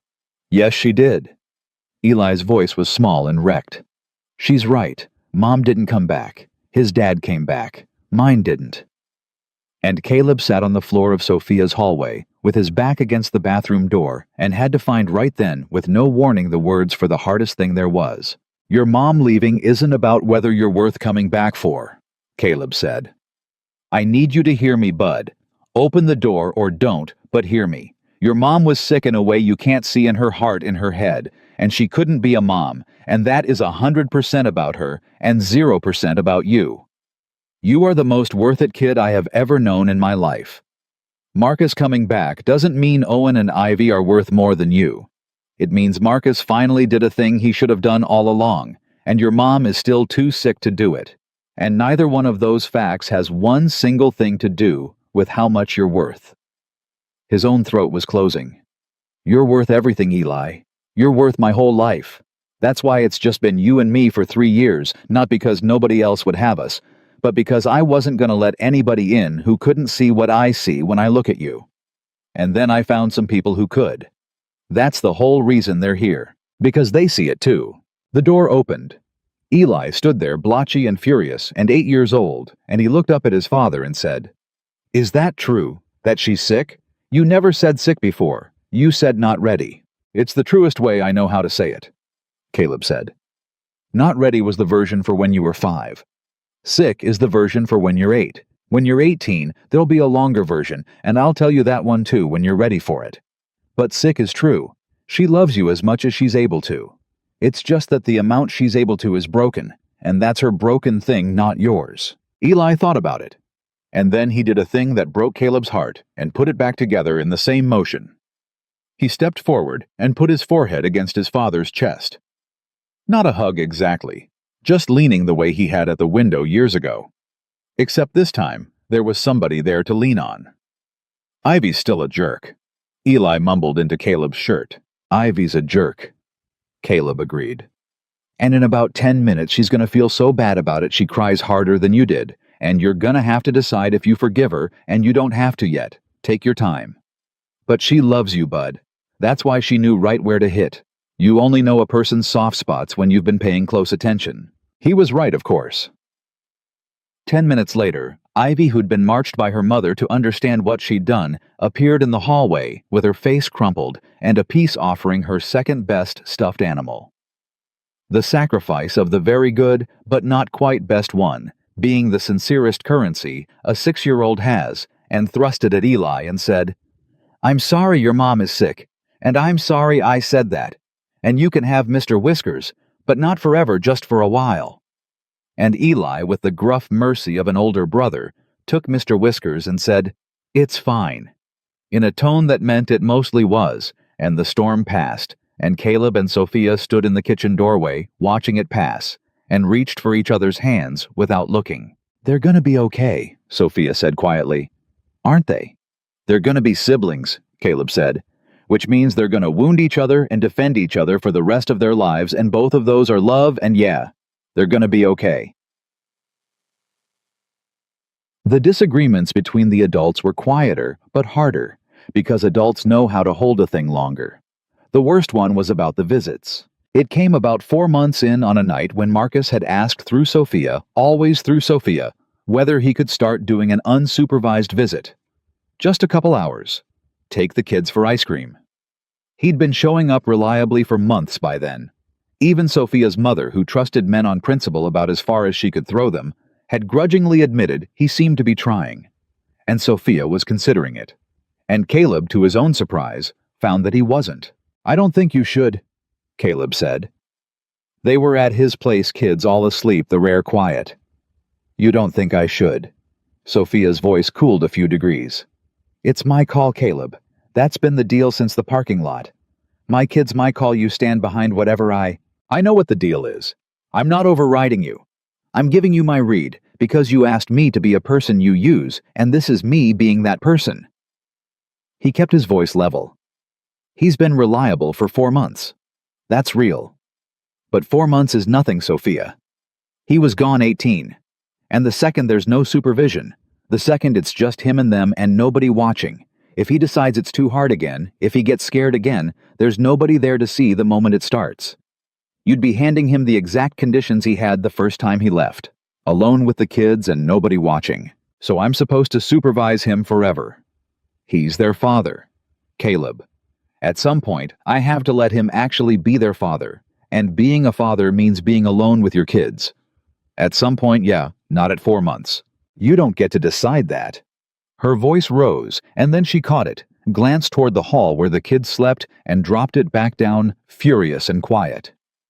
"You don't get to decide when I trust my own children's father. You've been in their lives for a few months. You don't have veto power over—" "I'm not trying to veto anything." Now Caleb's voice had an edge too. "I'm telling you what I see, and what I see is a woman who wants so bad for her kids to have a dad again that she might hand them back to the man who dropped them before he's earned it and dress it up as fairness." The words landed wrong. He knew it the second they were out. They were too close to a thing she'd said about herself in the dark weeks ago. A fear she'd confessed to him, and here he was, using it as a weapon in an argument, and he saw it hit her, and wished he could pull it back. "That's low," Sophia said quietly. "I know. I'm sorry. I shouldn't have. You took a thing I told you when I was scared and you threw it at me." Her eyes were bright. "That's the thing I did to you with the 4 days, Caleb. Weaponizing the soft spot. You just did it to me." And Caleb, who prided himself on his steadiness, sat there and took it, because she was right. "Yeah," he said. "I did. That was wrong, and I'm sorry. I got scared, and I hit the soft spot same as Ivy did to Eli. I'm not better than a 6-year-old, apparently." That cracked her just slightly the corner of her mouth against her will. "You're a little better than a 6-year-old, she allowed, marginally. He reached across and took her hand, and she let him, which was how he knew it wasn't broken. "Sophia, here's the real thing under the scared thing. I don't trust Marcus. Maybe I never will, and maybe that's my problem and not yours. But it's not about whether you should let him have unsupervised visits eventually. It's the timing. And more than the timing—" He stopped, made himself say the hard, true thing. It's that I'm scared. Not of Marcus taking you back. Of Marcus taking them back. I love those kids. I've been telling Ivy I'm not going anywhere for months, and I meant it. And now, here's their real father coming back into the picture, and some ugly small part of me is scared that if he becomes their dad again, there's no room for whatever I am to them. And that's my fear, and it's got no business being in your decision, and I let it drive my mouth, and I'm sorry. Sophia was quiet for a long moment. You think if Marcus comes back you lose your spot? She said slowly. I know it's stupid. It's not stupid. It's the exact mirror of my thing. She turned to face him fully. I'm scared to trust him because I'm scared he'll leave again. You're scared to trust him because you're scared he'll stay and take a spot you weren't sure you were allowed to have in the first place. She shook her head slowly. God, we're the same person, aren't we? Two people so scared of losing what we love that we can't tell the difference between protecting it and strangling it. Sounds about right, Caleb said roughly. So here's what's true. Sophia took both his hands. Marcus being their father does not touch what you are to them. Those aren't the same shelf, Caleb. A kid can hold more than one man who loves them. Ivy asked if you could be her dad, knowing she had a dad on a plane. Kids have room for it even when we don't. If Marcus comes all the way back, and I don't know that he will, but if he does, then Ivy and Owen get their father, and they get you. And that's not less for you, that's more for them, and I thought you were the one who taught me. The point is, what's more for them? She squeezed his hands. You don't lose your spot. Nobody can take your spot. You made your spot by getting on a coffee shop floor and staying in a parking lot and sitting on a bathroom floor for 40 minutes. Marcus can't take that. He wasn't there for any of it. That's yours. Caleb looked at her and felt the fear go out of him, the way it had gone out of him in the parking lot, all at once replaced by something steadier. When'd you get wise? He said. About 4 months ago, Sophia said. There was this Navy guy, very steady, turned a lot of glasses. He taught me you can be scared and brave at the same time. She leaned her forehead against his, the way Eli had leaned against his chest. And you're right about the timing. Not 4 months. I was rushing it. I wanted it fixed so bad I was gonna rush it. 6 more months of supervised. Then we talk about ice cream. 6 more months, Caleb agreed. And I'll keep my scared mouth out of your calls from here on. I'll give you my read when you ask and shut up when you decide. No, Sophia said. Don't shut up. Tell me your scared stuff, out loud. That's the whole point of you, remember. I don't need a man who agrees with me. I've got 2 kids who'll agree with me if I give them a cookie. I need a man who tells me the true thing even when it starts a fight, and then stays for the fight, and then says sorry when he's wrong. She kissed him quick. You just did all 3. That's the deal working, Caleb. That's not the deal breaking. That's it working. Caleb decided to marry her on an ordinary Tuesday, which was the thing that told him it was real. It wasn't a moment. There was no sunset, no violins. It was a Tuesday, and he'd come by after work, and the house was the particular kind of chaos it got at 6 p.m. Sophia at the stove. Owen crying about something, Ivy and Eli arguing about whose turn it was to set the table. Homework spread across the table. Caleb had fixed months ago, and Caleb walked into all of it, the noise, the mess, the whole loud tangle of it, and hung his keys on the hook by the door. The hook by the door. Sophia had put a hook up for his keys about a month ago without saying anything about it, and Caleb had noticed it and said nothing either, but every time he hung his keys on that hook, something happened in his chest, because it meant this was a house his keys belonged in. And on this particular Tuesday, he hung his keys on the hook, and Owen stopped crying the second he saw Caleb and ran over yelling, "Caleb! Caleb, watch this!" and did a somersault that was mostly a fall, and Eli said, "Dad, tell Ivy it's her turn." And Ivy said, "It's not."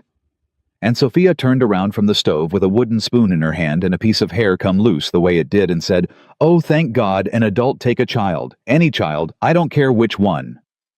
And Caleb stood there in the doorway of that loud, imperfect house with his keys on the hook and 3 kids yelling, and the woman he loved holding a wooden spoon like a scepter.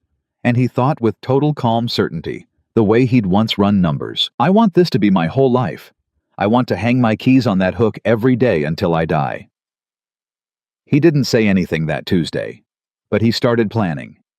He asked Eli first. That mattered to him more than anything, more than a ring, more than the words, more than a knee. He took the boy for a drive, the two of them, the truck where all the big things got said. Bud, I gotta ask you something, and I need the true answer, not the answer you think I want. Okay, I'm thinking about asking Sophia to marry me. Eli's whole face changed, but Caleb held up a hand. Which would mean she's my wife. And Ivy and Owen they'd be your brother and sister for real on paper, the whole thing. And we'd all live in one house, all the time. Not just 4 nights a week. All the time. Caleb kept his eyes on the road, giving the boy room. And I know that's a lot. And I know it means you share me. You've had me all to yourself for 3 years, and this means you don't not anymore, not all the way. So I need to know how you really feel about it. And whatever you say, I'll listen. If you're not ready, I'll wait. You come first. You always came first. That doesn't change. Eli was quiet for a minute. When she's your wife, he said slowly, is she my mom? Caleb's hands tightened on the wheel. She'd be your stepmom, which is its own thing. She's not replacing your mom. Your mom's still your mom always. But Sophia she'd be the one who's there. The one who signs the school stuff and makes the dinner and shows up. If you wanted to call her mom, you could. If you didn't, you don't have to. That'd be yours to figure out however long it takes. And I'd stop being alone, Eli said. It wasn't a question. It hit Caleb sideways, that phrasing, I'd stop being alone, and he had to breathe for a second before he could answer. You've never been alone, Bud. You've always had me. I know, but you know what I mean. And Caleb did. The boy meant the quiet. The boy meant the house with 2 people in it and the window and the surviving. The boy meant the thing he'd named in this exact truck months ago. It's not so quiet. Yeah, Caleb said. You'd stop being alone. All of us would. That's kind of the whole idea. Eli nodded slowly, taking it in with the gravity he brought to the biggest things. And then he stuck out his small hand across the cab of the truck. Deal, Eli said, and Caleb, who had shaken his son's hand on hot chocolate, and on going slow, and on being scared together, shook his son's hand on marrying Sophia Carter, and had to pull over for the second time on that same stretch of road, because he could not see to drive. He had the whole thing planned, and then he threw the plan out because the plan was wrong. The plan had been a nice dinner. A babysitter, a restaurant, the same restaurant, even the one where she'd whispered, "You can leave across a white tablecloth," all those months ago. Poetic. He thought to ask her to stay forever in the same room where she'd once given him the door. He'd made the reservation. He'd bought the ring, a small thing more than he could really afford, and less than she deserved, and he'd carried it around in his jacket pocket for 9 days, trying to find the right night. And then, standing in her kitchen, on another ordinary evening, with his keys on the hook, and Owen wrapped around his leg, and Ivy showing him a drawing, and Eli setting the table without being asked, and Sophia at the stove with the loose piece of hair, Caleb understood that the restaurant was wrong.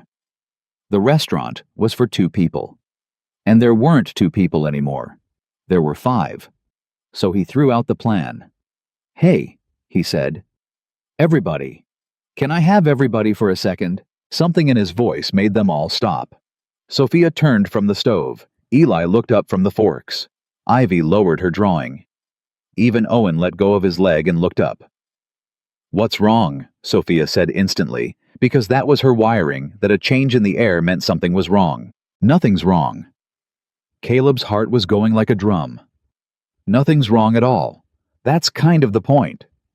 He reached into his jacket, which he hadn't taken off, which he'd left on specifically because the ring was in it, and his hands, his steady hands, his chief petty officer hands were shaking so hard he could barely work the pocket. I had this whole plan. Fancy dinner. Just the 2 of us. And I was standing here just now, and I figured out the plan was dumb because it's not just the 2 of us. It hasn't been just the 2 of us since a coffee shop about 8 months ago. Sophia's hand had come up to her mouth. So I'm going to do this wrong, Caleb said.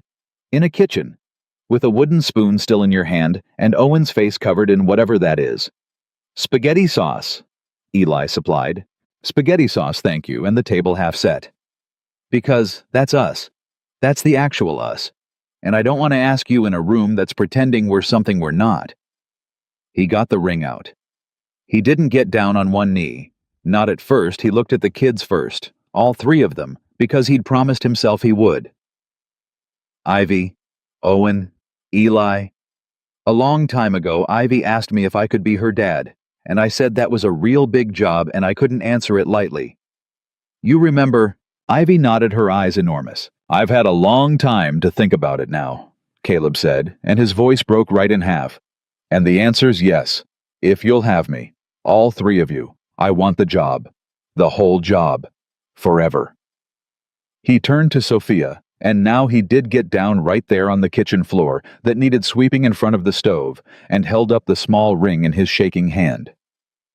Which means I have to marry your mom. So, Sophia Carter, you once told me I could leave. You gave me the door. And I've spent 8 months trying to show you I meant it when I said I wasn't walking through it. He had to stop. Breathe. Marry me.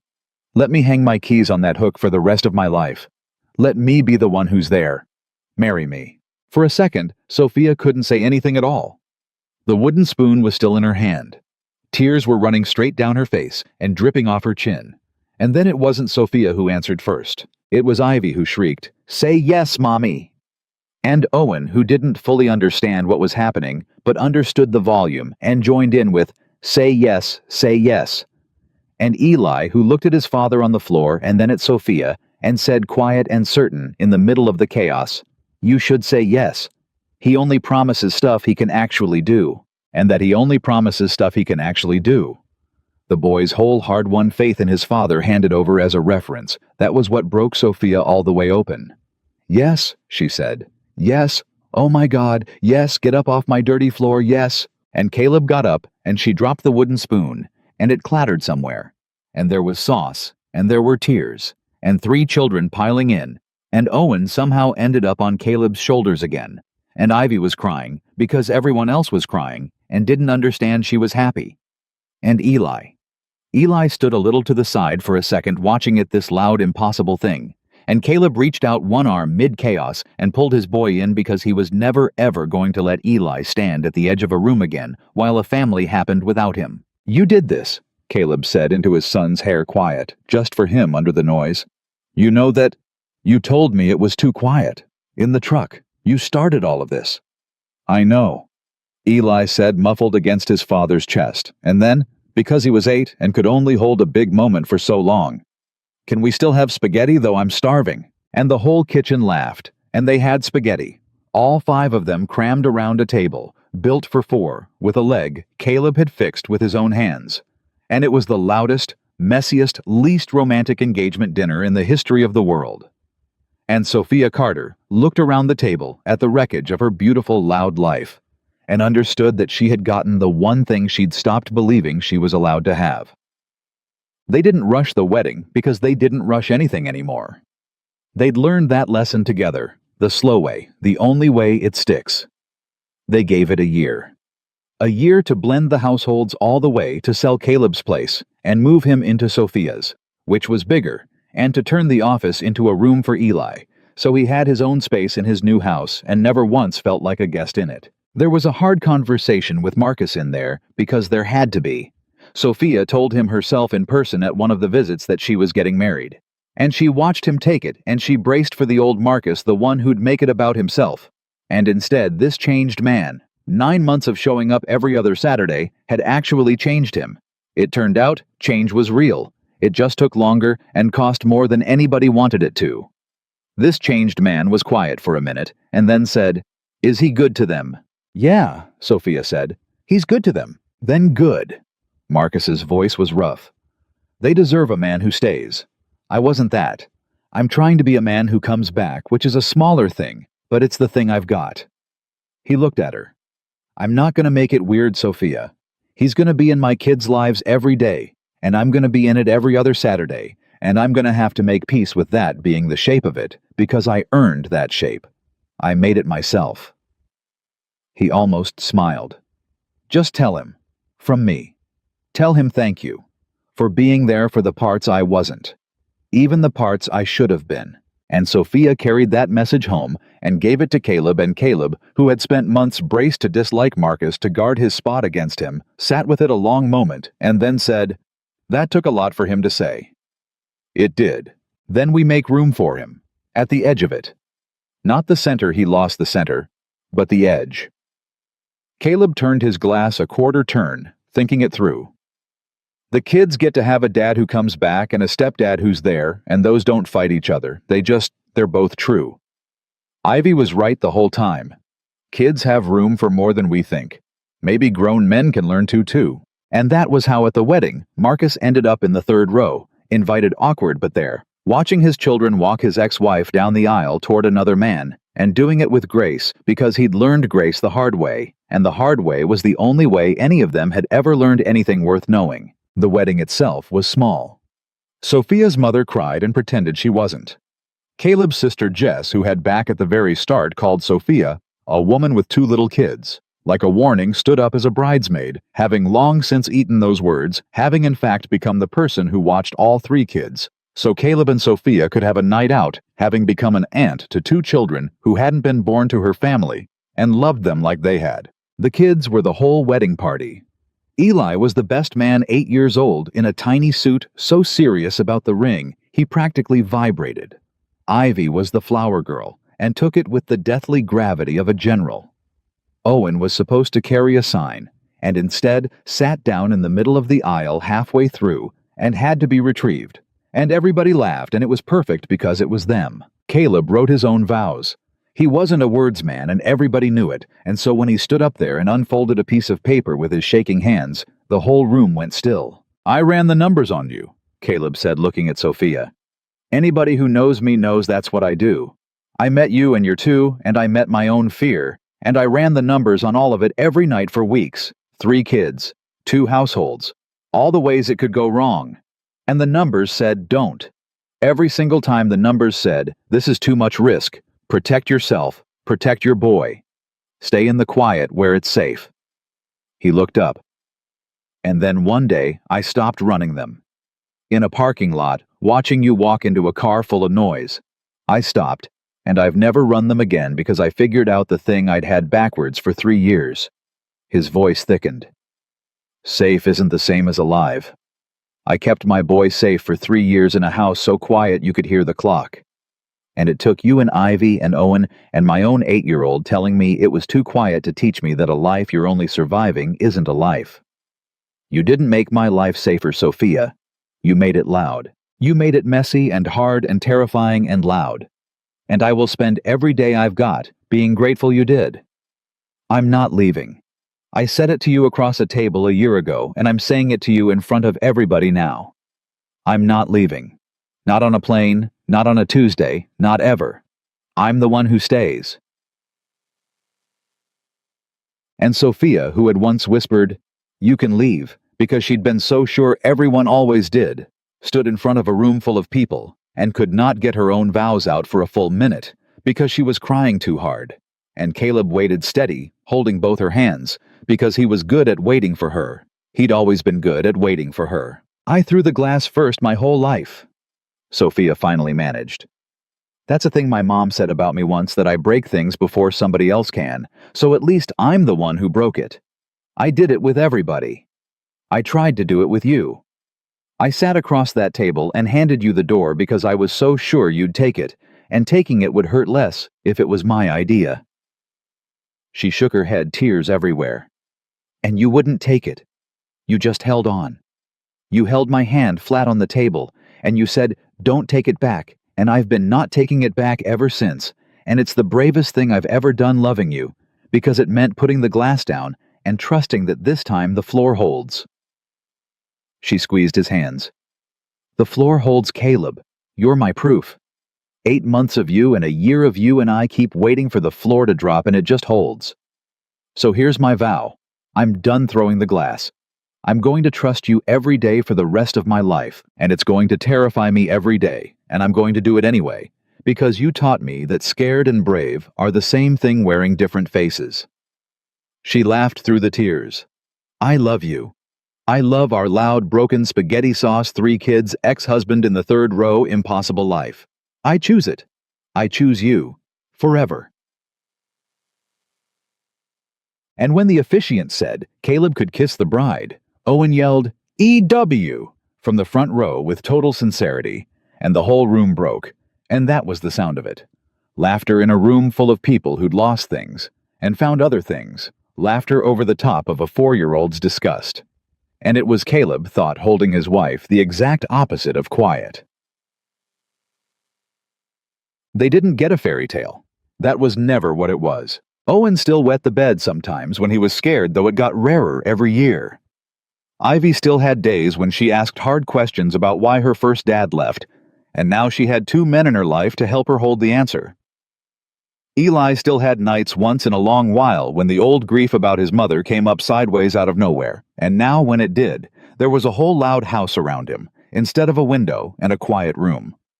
There was a stepmom who'd learned exactly how he took his hot chocolate, and a stepsister who'd give up her second-best stuffed animal, and a stepbrother who idolized him, and a father who'd sit on any bathroom floor for any length of time. There were still fights. Money was always tight.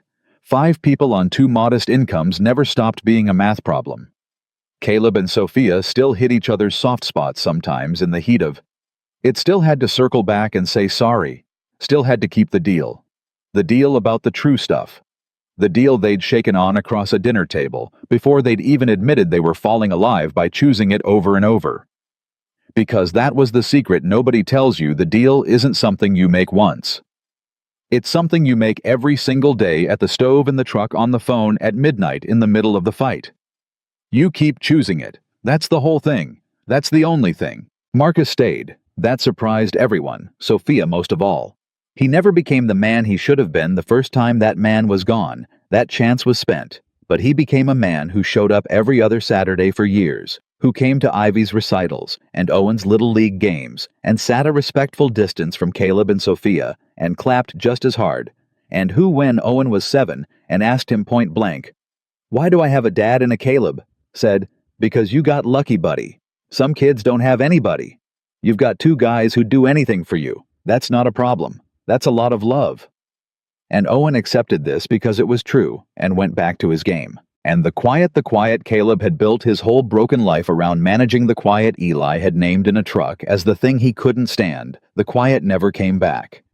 The house on the corner, the one with the fixed table leg and the hook by the door, and Mr. Whiskers living permanently in Eli's room, now was never quiet again. It was loud at breakfast, and loud at dinner, and loud at bedtime.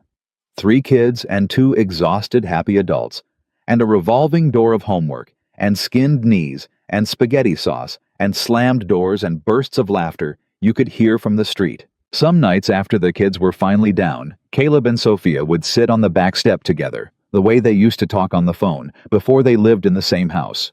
Before there was no phone needed, because she was right there.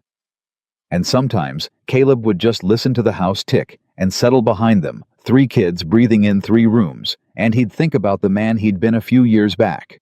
The one with the duty roster in his head. The one who only promised what he could deliver. The one so busy keeping his son safe in the quiet that he'd nearly missed the whole point of being alive. "What are you thinking about?" Sophia would ask. "How loud it is," Caleb would say. And she'd lean her head on his shoulder, and neither of them would say anything else, because nothing else needed saying. Love hadn't come to them the way it comes in the stories, young and perfect and unafraid.